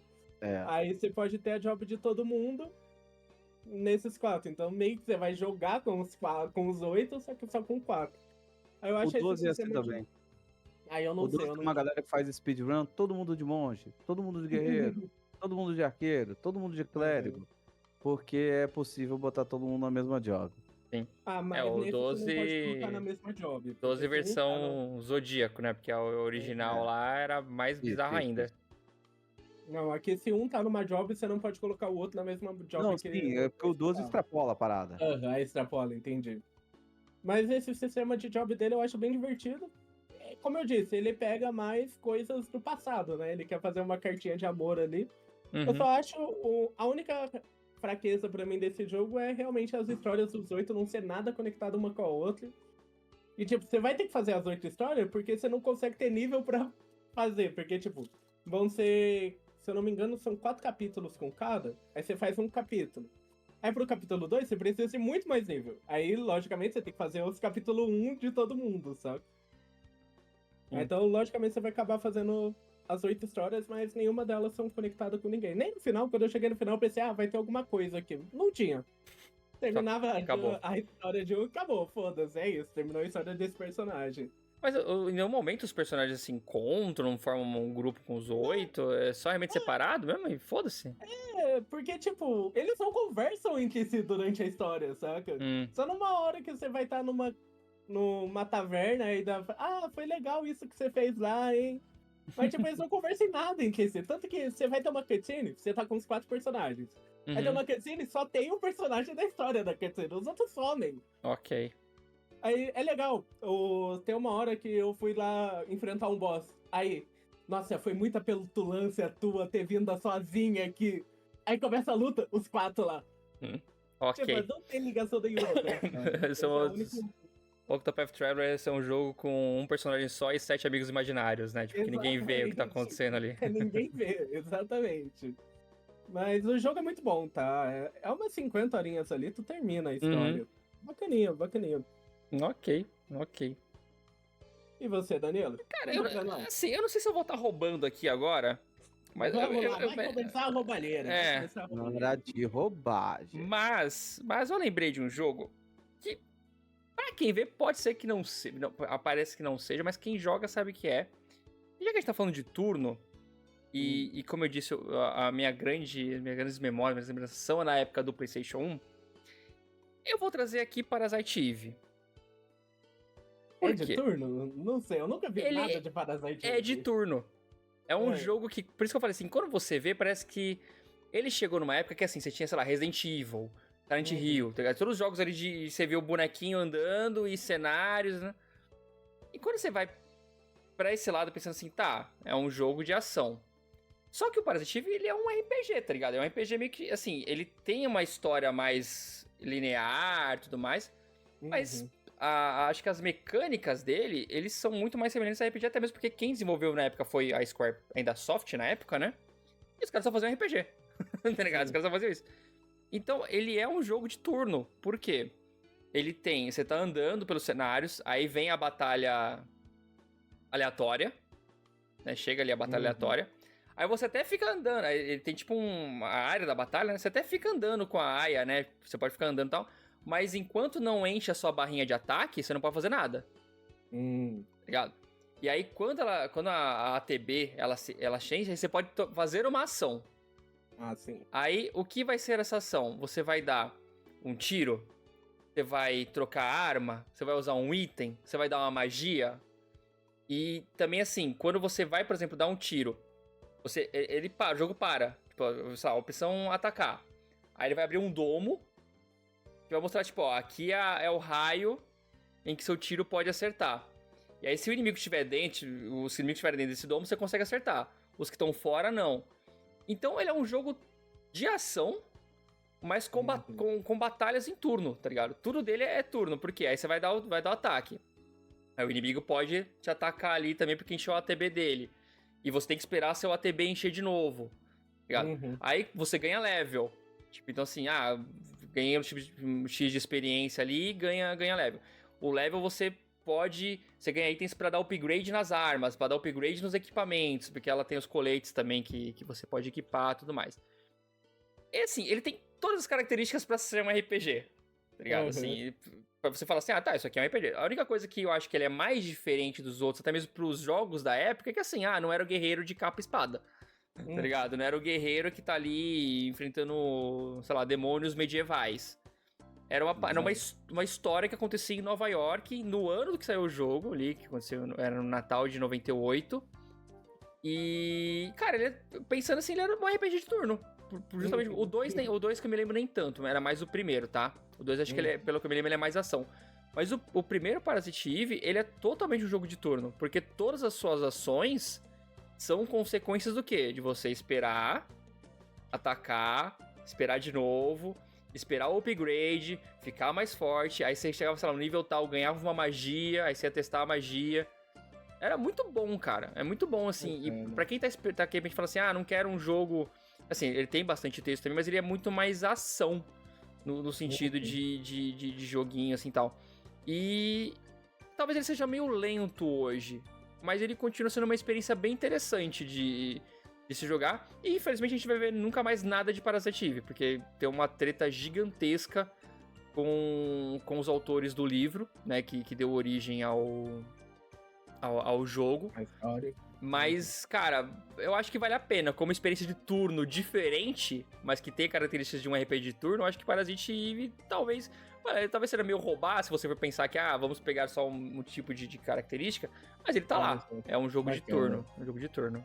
Se for possível roubar assim, até o Fallout 3 e 4 tem elementos de tudo. Eu não sei, eu não joguei. Aí pode ligar a opção se quiser. Tem ATP, inclusive. Aí eu não joguei, eu não posso dizer. Mas o Fallout originalmente era um jogo de RPG, né? Depois que virou...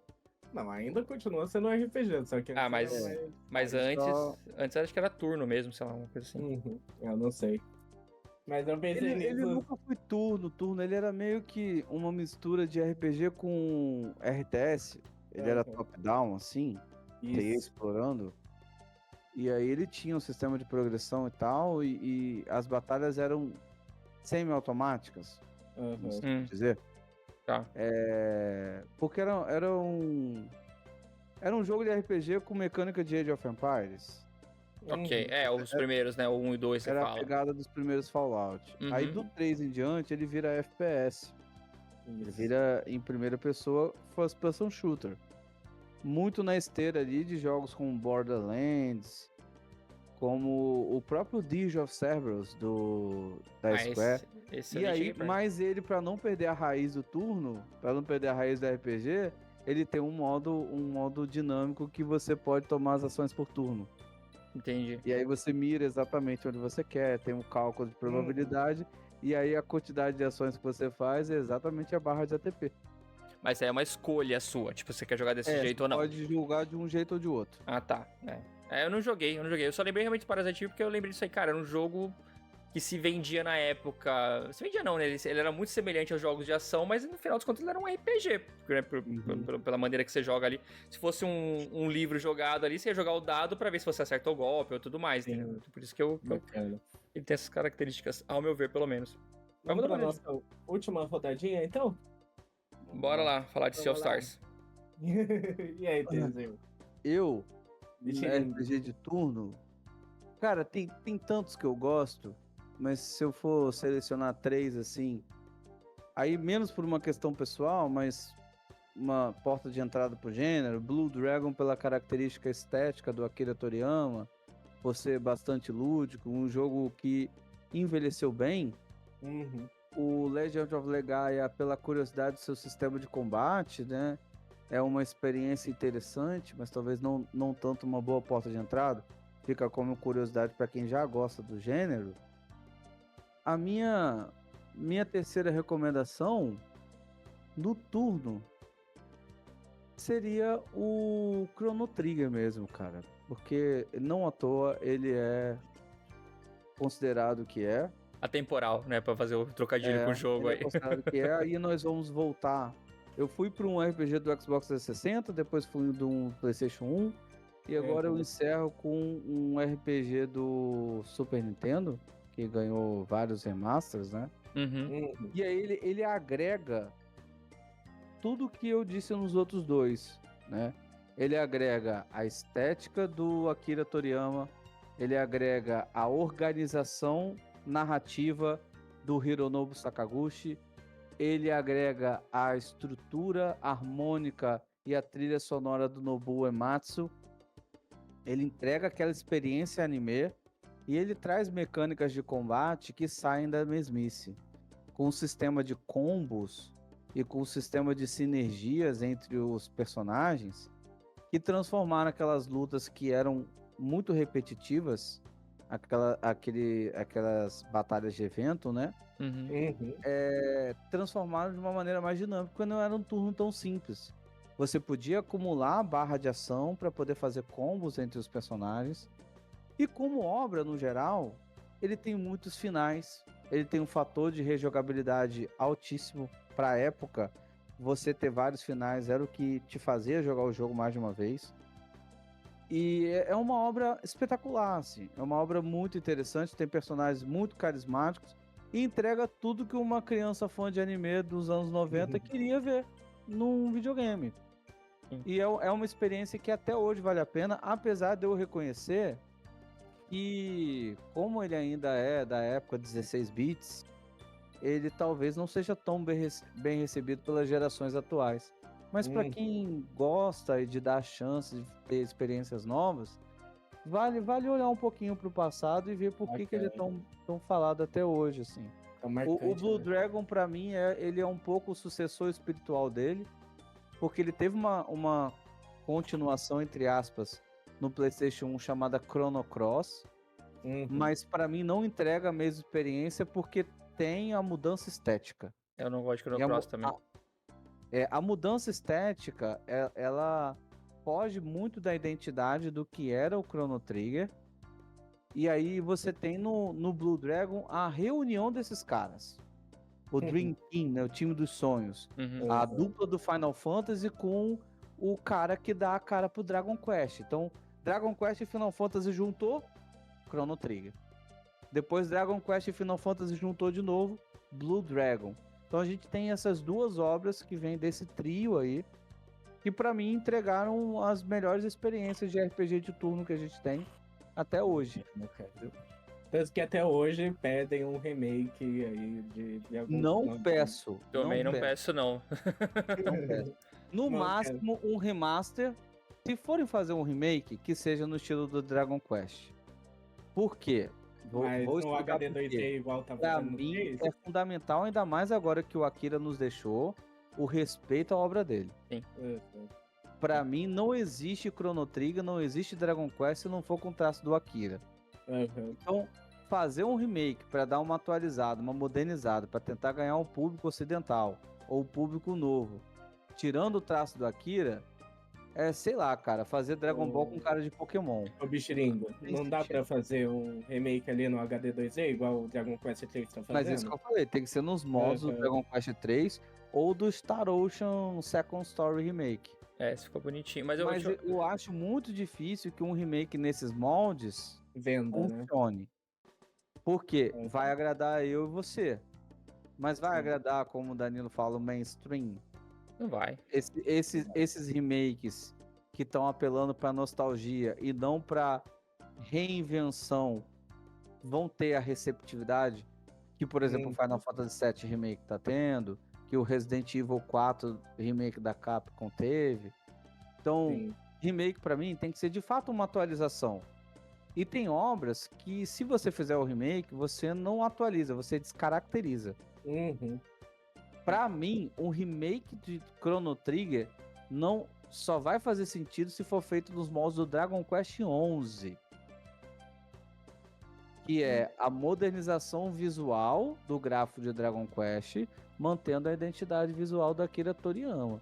Talvez assim consiga entregar, mas teria que ser uma superprodução e teria que ser muito, muito bem feito. Outra possibilidade para mim, e essa talvez seja interessante, é a reunião de um novo Dream Team, de um novo time dos sonhos, com gente com nome tão importante quanto esses três, né? Então você tem que pegar, tipo, um super diretor de jogos. Então você tem o Hironobu Sakaguchi, que era um super diretor de RPGs. Você pega um Hideo Kojima. Tem que botar na mão de um Hideo Kojima a missão da bucha de substituir o Hironobu Sakaguchi. Você pega, por exemplo, artista mangaka. Depois de Akira Toriyama, quais são os 2 grandes mangakas vivos? É o Oda do One Piece? É o Kishimoto do Naruto? Tem que entregar na mão de 2 caras que tenham obras tão bem recebidas no Ocidente quanto o Akira Toriyama. Só que esses caras não têm tradição de desenhar videogame. E aí, já começa a montar o time. E se vai começar a botar na parte musical, se o Nobuo Uematsu não aceitar, tem que pegar alguém como o Yutihiro Kitao, que fez a Star Ocean, sabe? E tem que pegar o Yoshida, que fez Tales of e fez também Pokémon Fire Red. Tem que pegar uma galera que tá ali nas trilhas sonoras dos videogames, que foi premiada por isso, e botar como sucessor do Nobuo Uematsu. E dar na mão desses caras fazer um novo Chrono Trigger repaginado, com esses novos traços e essa nova pegada, dando a identidade própria de um novo Dream Team, para te entregar algo novo, algo, entre aspas, atualizado. Fora essa experiência, não faz sentido você só pegar, botar um gráfico ultra realista, tipo Final Fantasy VII Remake, e te entregar um Chrono Trigger e chamar de Chrono Trigger, entendeu? Não tem sentido. Porque parte da experiência do Chrono Trigger é você encontrar ali a identidade dos artistas que se juntaram e entregaram essa teia de experiências que você recebe com uma porrada na cara. Qualquer coisa que seja só uma atualização gráfica vai soar como uma cópia sem graça de si mesmo, entendeu? E eu não gostaria de ver isso. Eu vou até falar que eu acho bonitinho essas versões HD, 2D e tudo mais, mas ao mesmo tempo eu acho que, eu não sei, acho que elas não conseguem homenagear o verdadeiro legado, sabe? Parece que tem vergonha do que era o pixel art, sabe? Parece que assim, lá não rola mais hoje, vamos disfarçar aqui, entendeu? Com a maquiagem. Eu preferia muito mais, de fato, assim, vamos relançar o jogo a 1080, sem ficar esticado, bonitinho, com tradução, e tá ótimo. Joga aí de novo, tem troféu, vai que vai. Do que realmente fazer algo assim. E até concordo com o que o Bichirinho falou da questão de, se for uma parada no tamanho de um Dragon Quest XI. Mas sabe que isso numa mão da Square hoje em dia, eles iam dividir o Chrono Trigger em 5 capítulos e virar uma zona, então não mexam no Chrono Trigger, tá lá, tá ótimo, deixa do jeito que tá, cara, a melhor coisa que tem. É possível. A melhor coisa que tem, deixa lá, não precisa nem fazer 2D HD, que vai cagar também, deixa do jeito que tá, só me entreguem, sei lá, lança pro PlayStation 5, sabe, lançou pra Steam, não lançou pra outras plataformas, traz pro PlayStation 5, traz pro Switch, cacete, bota essa merda pra rodar no Switch, entendeu? Mas é isso, o problema é que assim também, vai trazer pro Switch, vai cobrar R$300 no jogo de 95. É complicado. Uma pica, né? Que é um tema que a gente sempre fala aqui. Oi, pode falar. Um dos jogos que mais joguei recentemente da Square foi o Star Ocean Second Story. É legal, cara. É legal esse remake. Ele honra bem o original. Sim. E ele atualiza os cenários e tem uma pixel art caprichada e melhora principalmente a jogabilidade do jogo. Ela é bem mais dinâmica. Bota o sistema de parry, de esquiva ali que não tinha no original. É interessante essa abordagem, porém eu acho pobre pra Chrono Trigger. Pra Star Ocean funciona. Eu joguei o Star Ocean. Star Ocean nunca teve a pretensão de ser o melhor jogo de todos os tempos. Não. Chrono Trigger era o projeto pra ser o melhor jogo de todos os tempos. Eles chamaram o maior mangaka da época. Você pode até discutir se o Teruda do Astro Boy é o maior mangaka de todos os tempos, mas naquele momento, na década de 90, Akira Toriyama era o cara. Foi o cara que praticamente internacionalizou os animes de vez, entendeu? Chegou, botou Dragon Ball, o Goku botou a Jiroba na mesa e falou, isso aqui é Japão. Tanto que não é o Astro Boy que é o mascote das Olimpíadas, é o Goku, entendeu? E você tinha depois os dois caras responsáveis por salvar a Square, né? O Sakaguchi e o Nobuo Uematsu. E literalmente eles tinham a fantasia final. Era pra ser o último jogo e virou a salvaguarda da empresa. Sim. Então, uniu esses 3 caras e falou: aqui, galera, quer saber o que é um RPG? Toma. Eles tinham essa pretensão de fazer a obra suprema. Star Ocean nunca teve essa pretensão. Entendeu? Sim. E Star Ocean era, de alguma maneira, o filho pobre de Tales of. Porque era o Tales of Fantasia. Os caras brigaram lá dentro da Tri-Ace, da Banpresto, separaram, fizeram a Tri-Ace e pronto. Vamos vender esse Star Ocean, que é o Tales of Fantasia 2. Vamos vender eles aqui pra Square. E deu certo. Então, eles tinham só uma ideia de um jogo e não queriam entregar a experiência máxima de um RPG. Então, um tipo de remake com cara de remaster, homenageando a história da franquia, que serve pro Star Ocean, que é uma franquia que depois que chegou o 3D morreu, porque eles nunca souberam fazer a transição pros RPGs ocidentais, não serve pro Chrono Trigger pra mim. Pra mim é pouco. Pra mim é muito pouco. Também acho. Deixa o Chrono Trigger lá, gente. Não mexe no Chrono Trigger. Joga em Chrono Trigger, mas joga o original lá e é isso aí. Tem na Steam hoje em dia, pega na Steam e joga, que vale muito a pena. Tá ótimo. Vamos lá, vou puxar aqui então o meu RPG de turno favorito. Que eu até ia pensar em colocar o Baldur's Gate 3 que lançou ano passado, mas aí eu pensei, é mais um tático do que um RPG de turno. Mesmo que seja de turno, é mais um subgênero, né? Eu falei, vou puxar um de turno de verdade aqui. E eu quero falar um pouquinho de Persona 5 Royal. Ok. Que pra mim é um dos jogos favoritos da vida. A Persona 5, como que eu vou explicar Persona 5, né? Porque é aquele jogo que vai misturar, tipo, você pega ali Yakuza que tem toda a vida ali naquele mundo ali, o Deitzinho ali. O Persona 5 é isso, cara. É você virando um estudante ali do ensino médio, que você simplesmente aparece um aplicativo no seu celular que te manda pro mundo corrompido dos corações das pessoas. Aí você junta uma time que vai ser os Phantom Chiefs, que vocês vão roubar corações das pessoas más, pra fazer com que as pessoas se arrependam dos seus crimes e confessem seus crimes. Cara, é um mundo muito viajado e é muito bom. Japonês.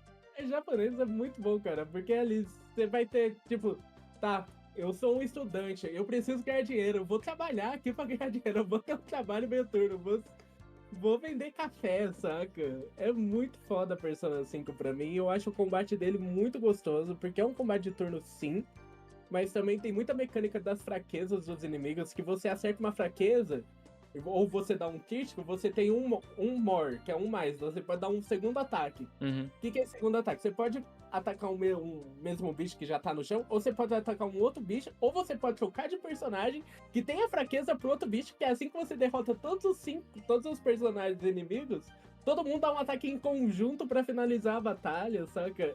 É muito foda, cara. Persona, todo aquelas músicas de jazz dele que é muito gostosa, saca? Eu acho que não tem muito o que falar, cara. Persona 5 eu acho que todo mundo deveria jogar. Eu sei que é um jogo complicado porque é um jogo de 100 horas e é um jogo que não tem em português, né? Então, infelizmente. Mas quase todos que a gente indicou tem esse problema, né? Tem esse problema. Jogos RPG em português são algo muito recente. Bem recente. E ainda tem empresas, a própria Square mesmo não traduz os jogos dela, né, cara? Traduz só quando vem pela PlayStation, porque ela mesma não traduz. Exatamente, cara. É uma tristeza. Hoje em dia a Atlus tá traduzindo os jogos, tanto que o remake do Persona 3 tá em português.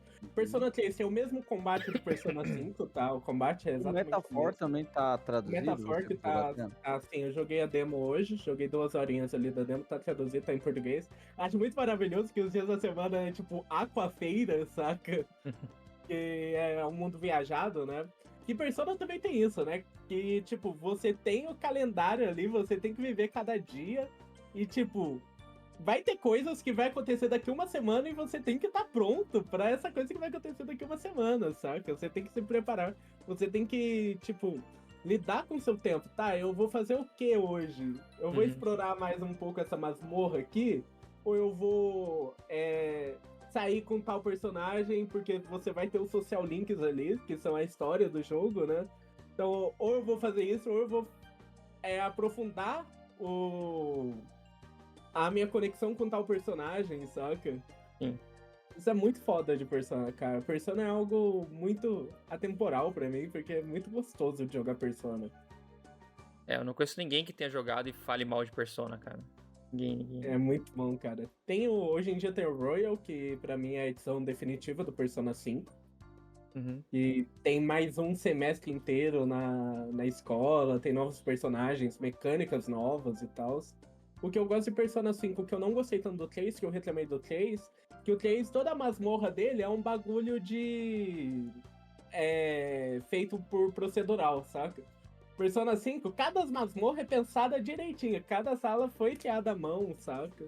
Entendi. Então, e com gêneros totalmente diferentes, cara. Tanto que a primeira masmorra, você vai estar lá na escola que vai ser de um professor que se sente o rei da escola. O coração dele é uma fortaleza, você vai estar num castelo ali, saca? Muito foda. Joga em Persona 5, é só isso que eu quero falar. Joga em Persona 5. Não sei se o TG já jogou. O TG tá mutado, Não. TG. Não, eu mutei porque tinha um gato transando no telhado. Algum parente seu aí? Não. Mas era vira-lata. Ah, ok, Mas, então. No caso, eu não joguei o Persona 5 ainda não, tá na minha lista também de desejos. É porque eu nunca tive oportunidade, sempre quando ele aparece em promoção é numa plataforma que eu não tenho. Uhum. Hoje em dia tem pra Switch, cara. Hoje em dia tem pra Switch, é uma delícia de jogar Persona 5 no Switch. A questão é que o Switch ele ainda não entrou em promoção. Ele é complicadinho. Ele é um pouquinho mais feio, mas é uma delícia jogar Persona 5 no Switch. Eu comprei no Switch, mas não joguei ainda também. Vale a pena. Vocês estão errados por não jogar Persona 5. Só isso que eu falo. Ó quem fala aí. Mas e aí, Danilo? Fala pra nós. Cara, é o último jogo. Vamos lá pra fechar a lista, então. Fecha aí, com chave de ouro. Chave de ouro eu não sei, né? Porque vai depender de cada um aí, né? Cara, assim... acho que todos os jogos aqui que foram ditos são muito bons. Principalmente acho que ali, como eu disse, eu e o Bichiringa, pelo menos a gente começou ali mais ou menos na mesma época. A gente jogou muitos jogos semelhantes. Tanto que vocês estão nos RPGs mais clássicos, os meus foram um pouquinho mais contemporâneos. Isso. Cara, assim... Não tem como não falar de um Final Fantasy, tá ligado? Por mais que eu diga que os jogos dos Final Fantasy, geralmente os turnos são muito semelhantes e tudo mais. Eu comecei jogando Final Fantasy no 7. Então, assim, eu joguei o 7, o 8, o 9, o 6. E... No entanto, eu acho que, assim, um que mudou um pouco, assim, a estética, eu não sei dos anteriores, mas um pouco que mudou, e foi um dos jogos que me fez comprar um PlayStation 2. Eu comprei um PlayStation 2 pra jogar esse jogo, foi o Final Fantasy X. Assim, em questão de exploração, vai ter muita gente que fala assim, o jogo é muito linear, é um corredorzão e Cara, sim, na questão de exploração eu concordo um pouco. Mas, se eu fosse recomendar assim, alguém fala assim, Danilo, que Final Fantasy de turno você me recomenda jogar? Cara, o 10. Por quê? Me surpreende que não é o 7, hein? Cara, eu gosto muito do 7, mas eu gosto muito do 10. O 7, ele tem N problemas. O 7 eu tenho muito mais um amor por ter sido meu primeiro Final Fantasy do que ser meu favorito. Em questão de jogo, assim, de história, principalmente, eu gosto muito mais do 10, por exemplo.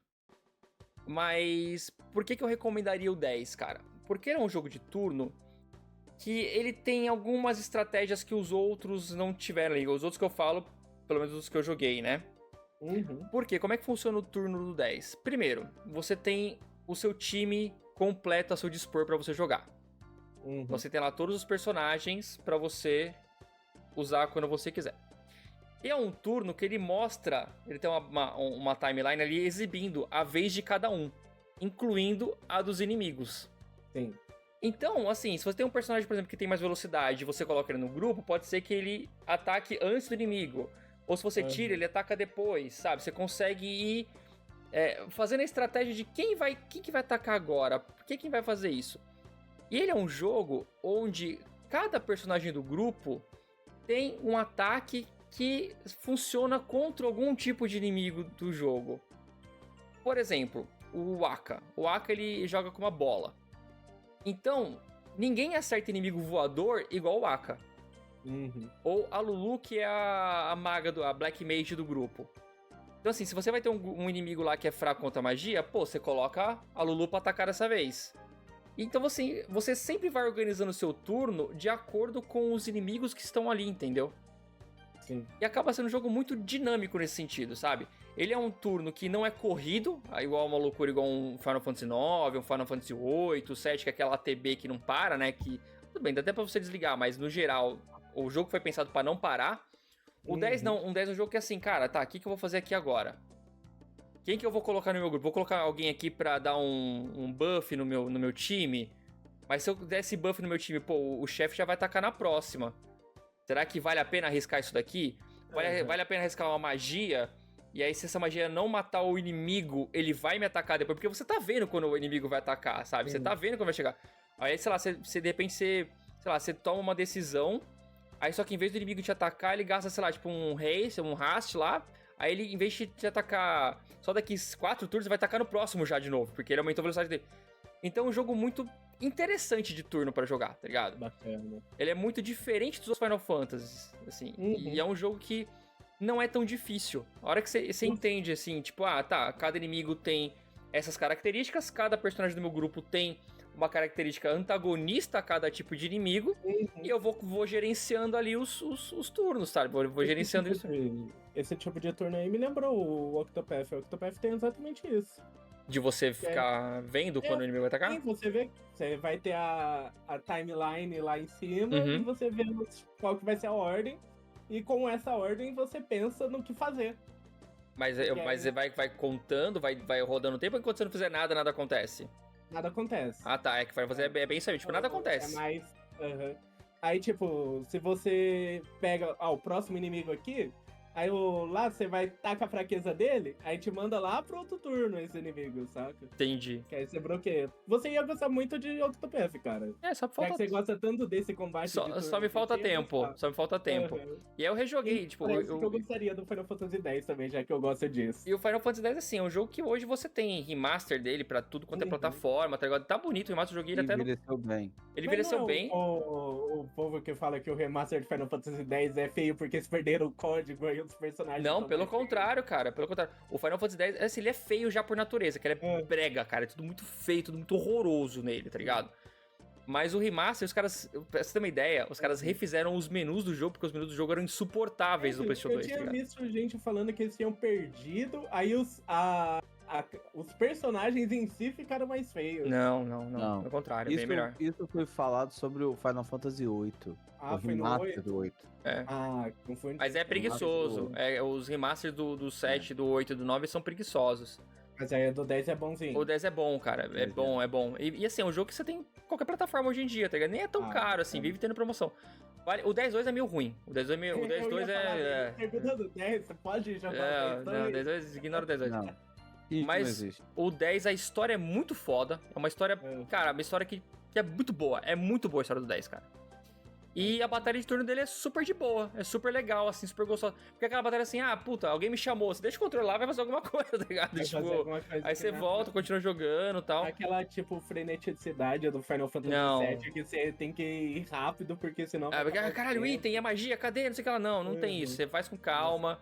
Isso eu achava ruim, né? E como eu disse, cada personagem... Você usa todos os personagens. Tanto que, assim, a experiência do jogo...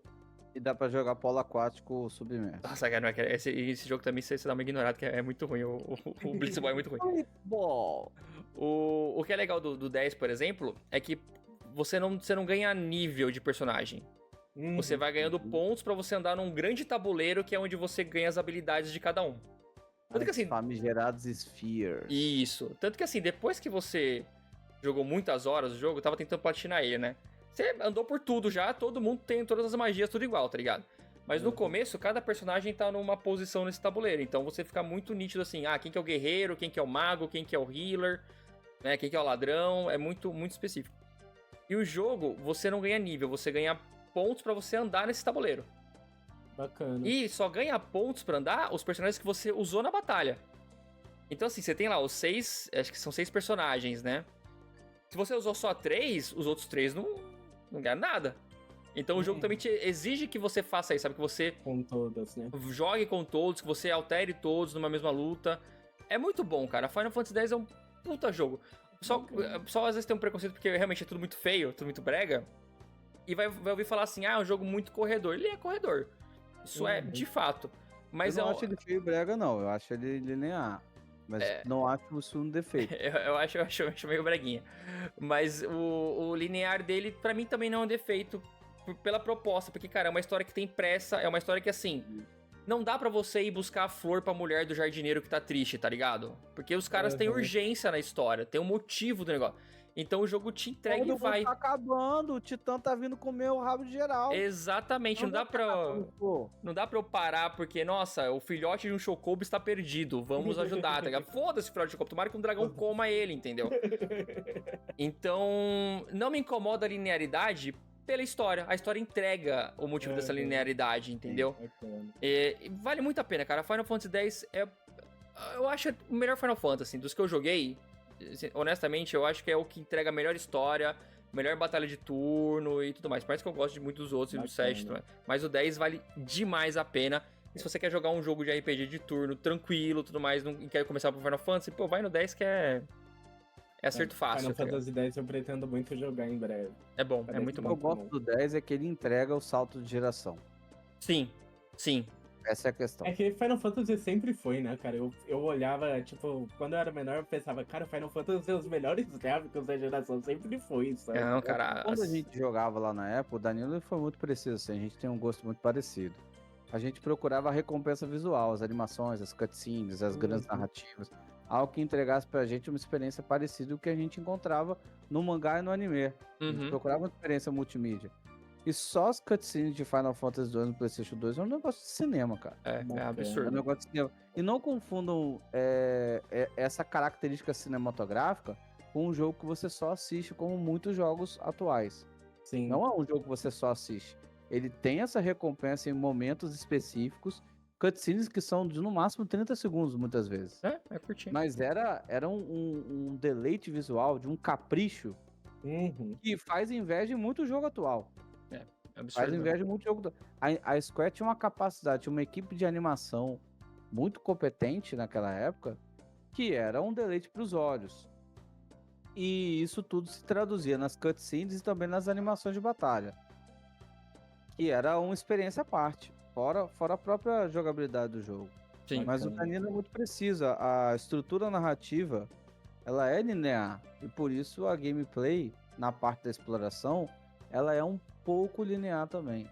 Ela privilegia, ela não pune a linearidade. Você pode explorar, você tem onde explorar, mas ela não te pune por ser linear, por rushar o jogo.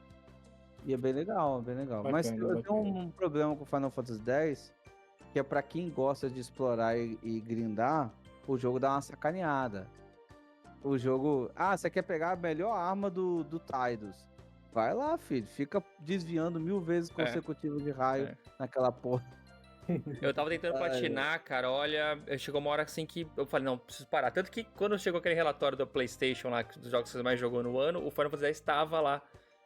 Mas, puta, chegou uma hora que eu falei, não dá pra continuar isso aqui não, cara. Eu joguei umas mais de 100 horas, fácil. Mas realmente, pra você ficar mais forte, assim, aí começa a ficar chato, porque não tem muito o que você fazer. É um lugar que tem uma arena, que tem todos os inimigos do jogo, e aí você fica lá escolhendo, eu quero lutar esse inimigo, quero enfrentar esse inimigo, quero enfrentar esse inimigo. Aí vai dando saco mesmo. Vamos, só pra fechar então, eu queria saber se vocês têm algum jogo de RPG de turno que vocês estão esperando lançar. Eu nenhum. Tenho 2 aqui. Eu nenhum. Eu tenho o iminente, que é o Metaphor, que daqui, talvez quando esse episódio tenha saído, já esteja lançado o Metaphor. Porém, tem outro que eu estou no hype, que é pro ano que vem, que é o meu maior hype do ano que vem. Dane-se GTA 6, dane-se Death Stranding 2, me deu meu Terra Obscura e Expedition 33 e eu tô feliz. Eu não tenho nenhum, cara. Não tenho nenhum, assim. É bonito esses que estão aparecendo e tal, mas é o que eu disse. Hoje em dia eu tenho que calcular muito ao mesmo tempo. Por exemplo, eu gostei do Sea of Stars, né? A gente tava falando aí e tal, zoando, mas assim, ele tem problemas pra mim de RPG e tal, mas como joguinho eu achei muito legal. Aí, no embalo aí eu falei, pô, tem um que sempre todo mundo fala que é o Chained the Echoes. Falei, vou pegar. Peguei na promoção, lá tinha uns pontinhos do Nintendo Switch, peguei. Eu não consigo jogar, tá ligado? Porque pra mim, vou ficando cada vez mais velho, eu não consigo, por exemplo, vou começar um jogo. Aí eu parei uma semana de jogar, 2 semanas, eu não consigo voltar de onde eu tava, tá ligado? É difícil voltar. Aí, pra mim, hoje, quando eu paro assim pra pensar, pô, vou pegar um RPG. Eu tô jogando a trabalho. Esse ano, por exemplo, eu joguei o Super Mario RPG, que a gente tinha que entregar o review. E joguei depois também outro RPG do Mario também, que é o The Thousand Year Doors lá, que é do Paper Mario, né? Uhum. E, cara, pra mim é um desafio muito grande, tá ligado? Porque é um jogo muito grande, eu tenho que parar e vai e coisa. Então, hoje eu não espero mais, assim, por jogos de RPG, por mais que eu tenha um carinho gigantesco. Eu só não consigo mais colocar esse tipo de jogo hoje na minha vida, tá ligado? Tipo, de falar realmente assim, vou parar de jogar. O próprio Persona. Às vezes eu coloco lá no Switch, ligo. Aí eu não sei quantas vezes eu já vi aquele comecinho do Joker correndo, tá ligado? Só que eu paro e penso assim, pô, mas isso aqui, puta, é 100 horas, Vai cara. Me levar 100 horas. Aí eu falei, sei lá, por algum motivo eu vou ficar uma semana sem jogar. E aí eu já tô com 70 horas, eu faço o quê, entendeu? O Final Fantasy XII, por exemplo, tudo bem, não é de turno, mas eu comprei ele pra jogar no Switch, que eu não tinha jogado a versão do Zodíaco. É quase um turno ele. O Final Fantasy XII eu joguei muito no PlayStation 2. Pra mim, RPG de ação na franquia Final Fantasy, você só encontra no 15 em diante. Sim. Sim, o 13, ele é turno. Sim. Ele só é um turno dinâmico. Gosto do 13, cara. Gosto do 13. Eu gosto do 13. Eu gosto de mudança, gente. Mesmice, pelo amor de Deus. A gente pode fazer um episódio só falando dos Final Fantasy aqui, pra falar do que gosta e que não gosta. Mas só pra encerrar meu pensamento. O 12, por exemplo, eu comprei empolgado. Falei, pô, vou jogar. Aí joguei, sei lá, umas 25 horas lá, porque fazendo tudo e tal, não sei o que lá. Aí parei de jogar por uns dias. Aí tá meu save lá, entendeu? Eu falo assim, pô, mas aí... Não consigo voltar. Sabe, você não... Então... Infelizmente, hoje, é um gênero que, por mais que eu tenha um carinho absurdo, eu não consigo esperar mais nada. A não ser que seja uma coisa assim que realmente, assim, pô, caiu como trabalho, caiu como review. Aí eu vou ter que jogar, entendeu? Aí tem que fazer. Mas hoje, se eu tiver que fazer a escolha, com o backlog gigante que eu tenho, com a quantidade de jogos que acabam caindo pra gente aqui, a gente é uma equipe pequena, eu não espero mais. Eu não espero mais, entendeu? Infelizmente. Tipo, você falou que tem muita vontade de jogar Baldur's Gate, você sabe que você não joga porque vai acabar com a tua vida. Nem vou chegar perto, entendeu? Nem vou chegar perto. Então eu não tenho mais essa esperança. Por mais que eu me empolgue com alguns, eu falo assim, não é pra mim. E você, PG, tem algum que você tá no hype aí? Dragon Quest 3 Remake, cara. Dragon Quest 3 Remake bonito, né? O único jogo de turno que eu estou esperando. Porque assim, hoje eu não espero um RPG mais pela mecânica, né? Pra mim, qualquer mecânica que vier, ela é bem-vinda. Porque eu nunca joguei RPG exclusivamente pela mecânica de turno. Sim. Os 3 jogos que eu citei, se eu fosse fazer o top 3 de RPGs da vida, provavelmente não seriam esses, né?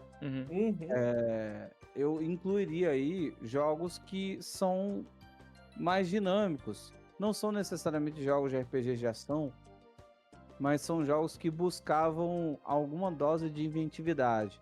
Então eu sempre fui muito cabeça aberta com relação a isso, porque o que eu procurava nos RPGs era história, personagens interessantes, a estética anime, e o turno era o detalhe. O turno nunca atrapalhou essa experiência e nunca vai atrapalhar.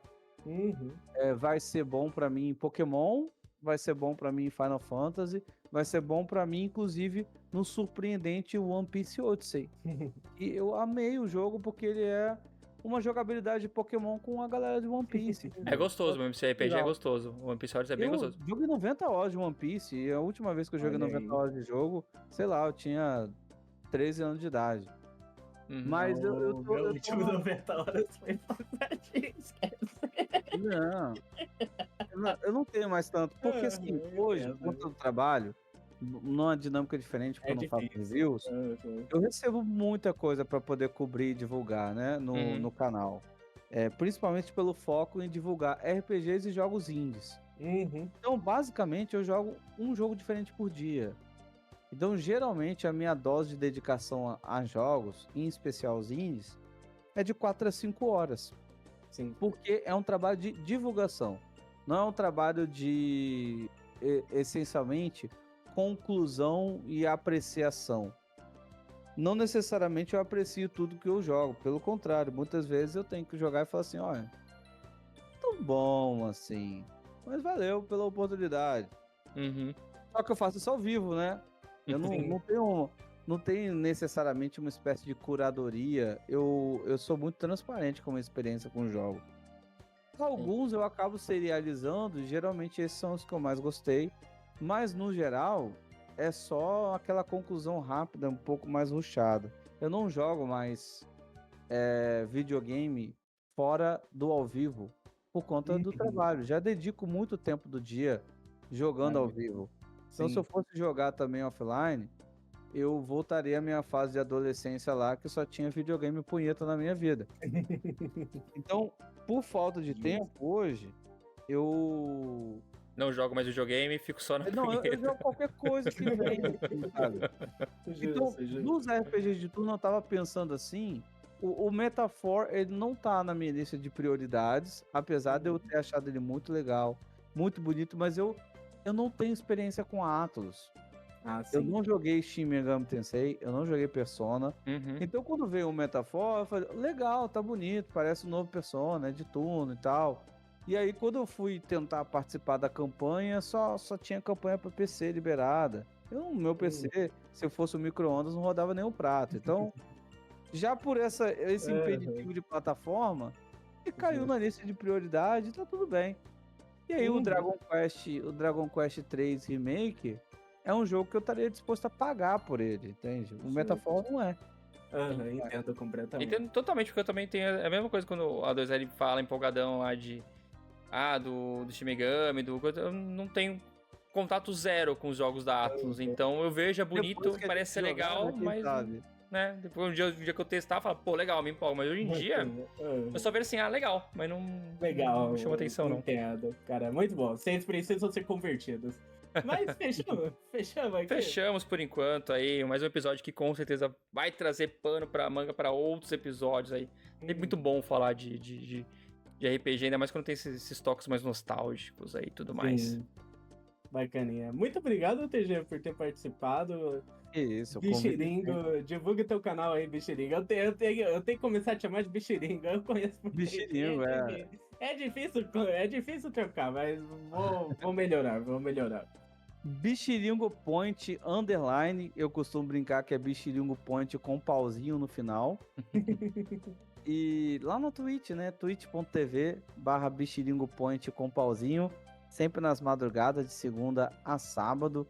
Geralmente começando ali às 4 da manhã, porque eu sou um cedo da madrugada. Verdade, cara. Né? Esse daí, quando eu tava de férias de madrugada, assim, não tinha ninguém ao vivo. Mas tinha o Bichiringo ao vivo. Então, aproveita aí. Depois que o Casimiro encerra, eu abro, porque vai que rola uma raid, né? Vai. Nunca se sabe, né? Mas os links estão aí do Bichiringo na descrição. Parceirão aqui já do canal, participando mais uma vez. Espero que participe outras vezes. Papo sempre muito, muito bom aí contigo. Sigam aí, o link dele tá na descrição. E a gente agradece você que ouviu até aqui. Lembrando que se você não segue, a gente ainda segue no YouTube e no Spotify, que são os dois principais canais. Não deixe de avaliar também com estrelinhas se você estiver ouvindo aí no Spotify. E compartilhe aí este podcast com amiguinho e amiguinha. E também todos os links para o nosso site reviewdejogos.com.br, onde nós atualizamos ali diariamente com notícias e reviews. Você encontra aí nos nossos conteúdos aqui na descrição de onde você estiver ouvindo ou assistindo. A gente fica por aqui. Nos vemos no próximo podcast. Um abraço e tchau. Tchau. Adeus.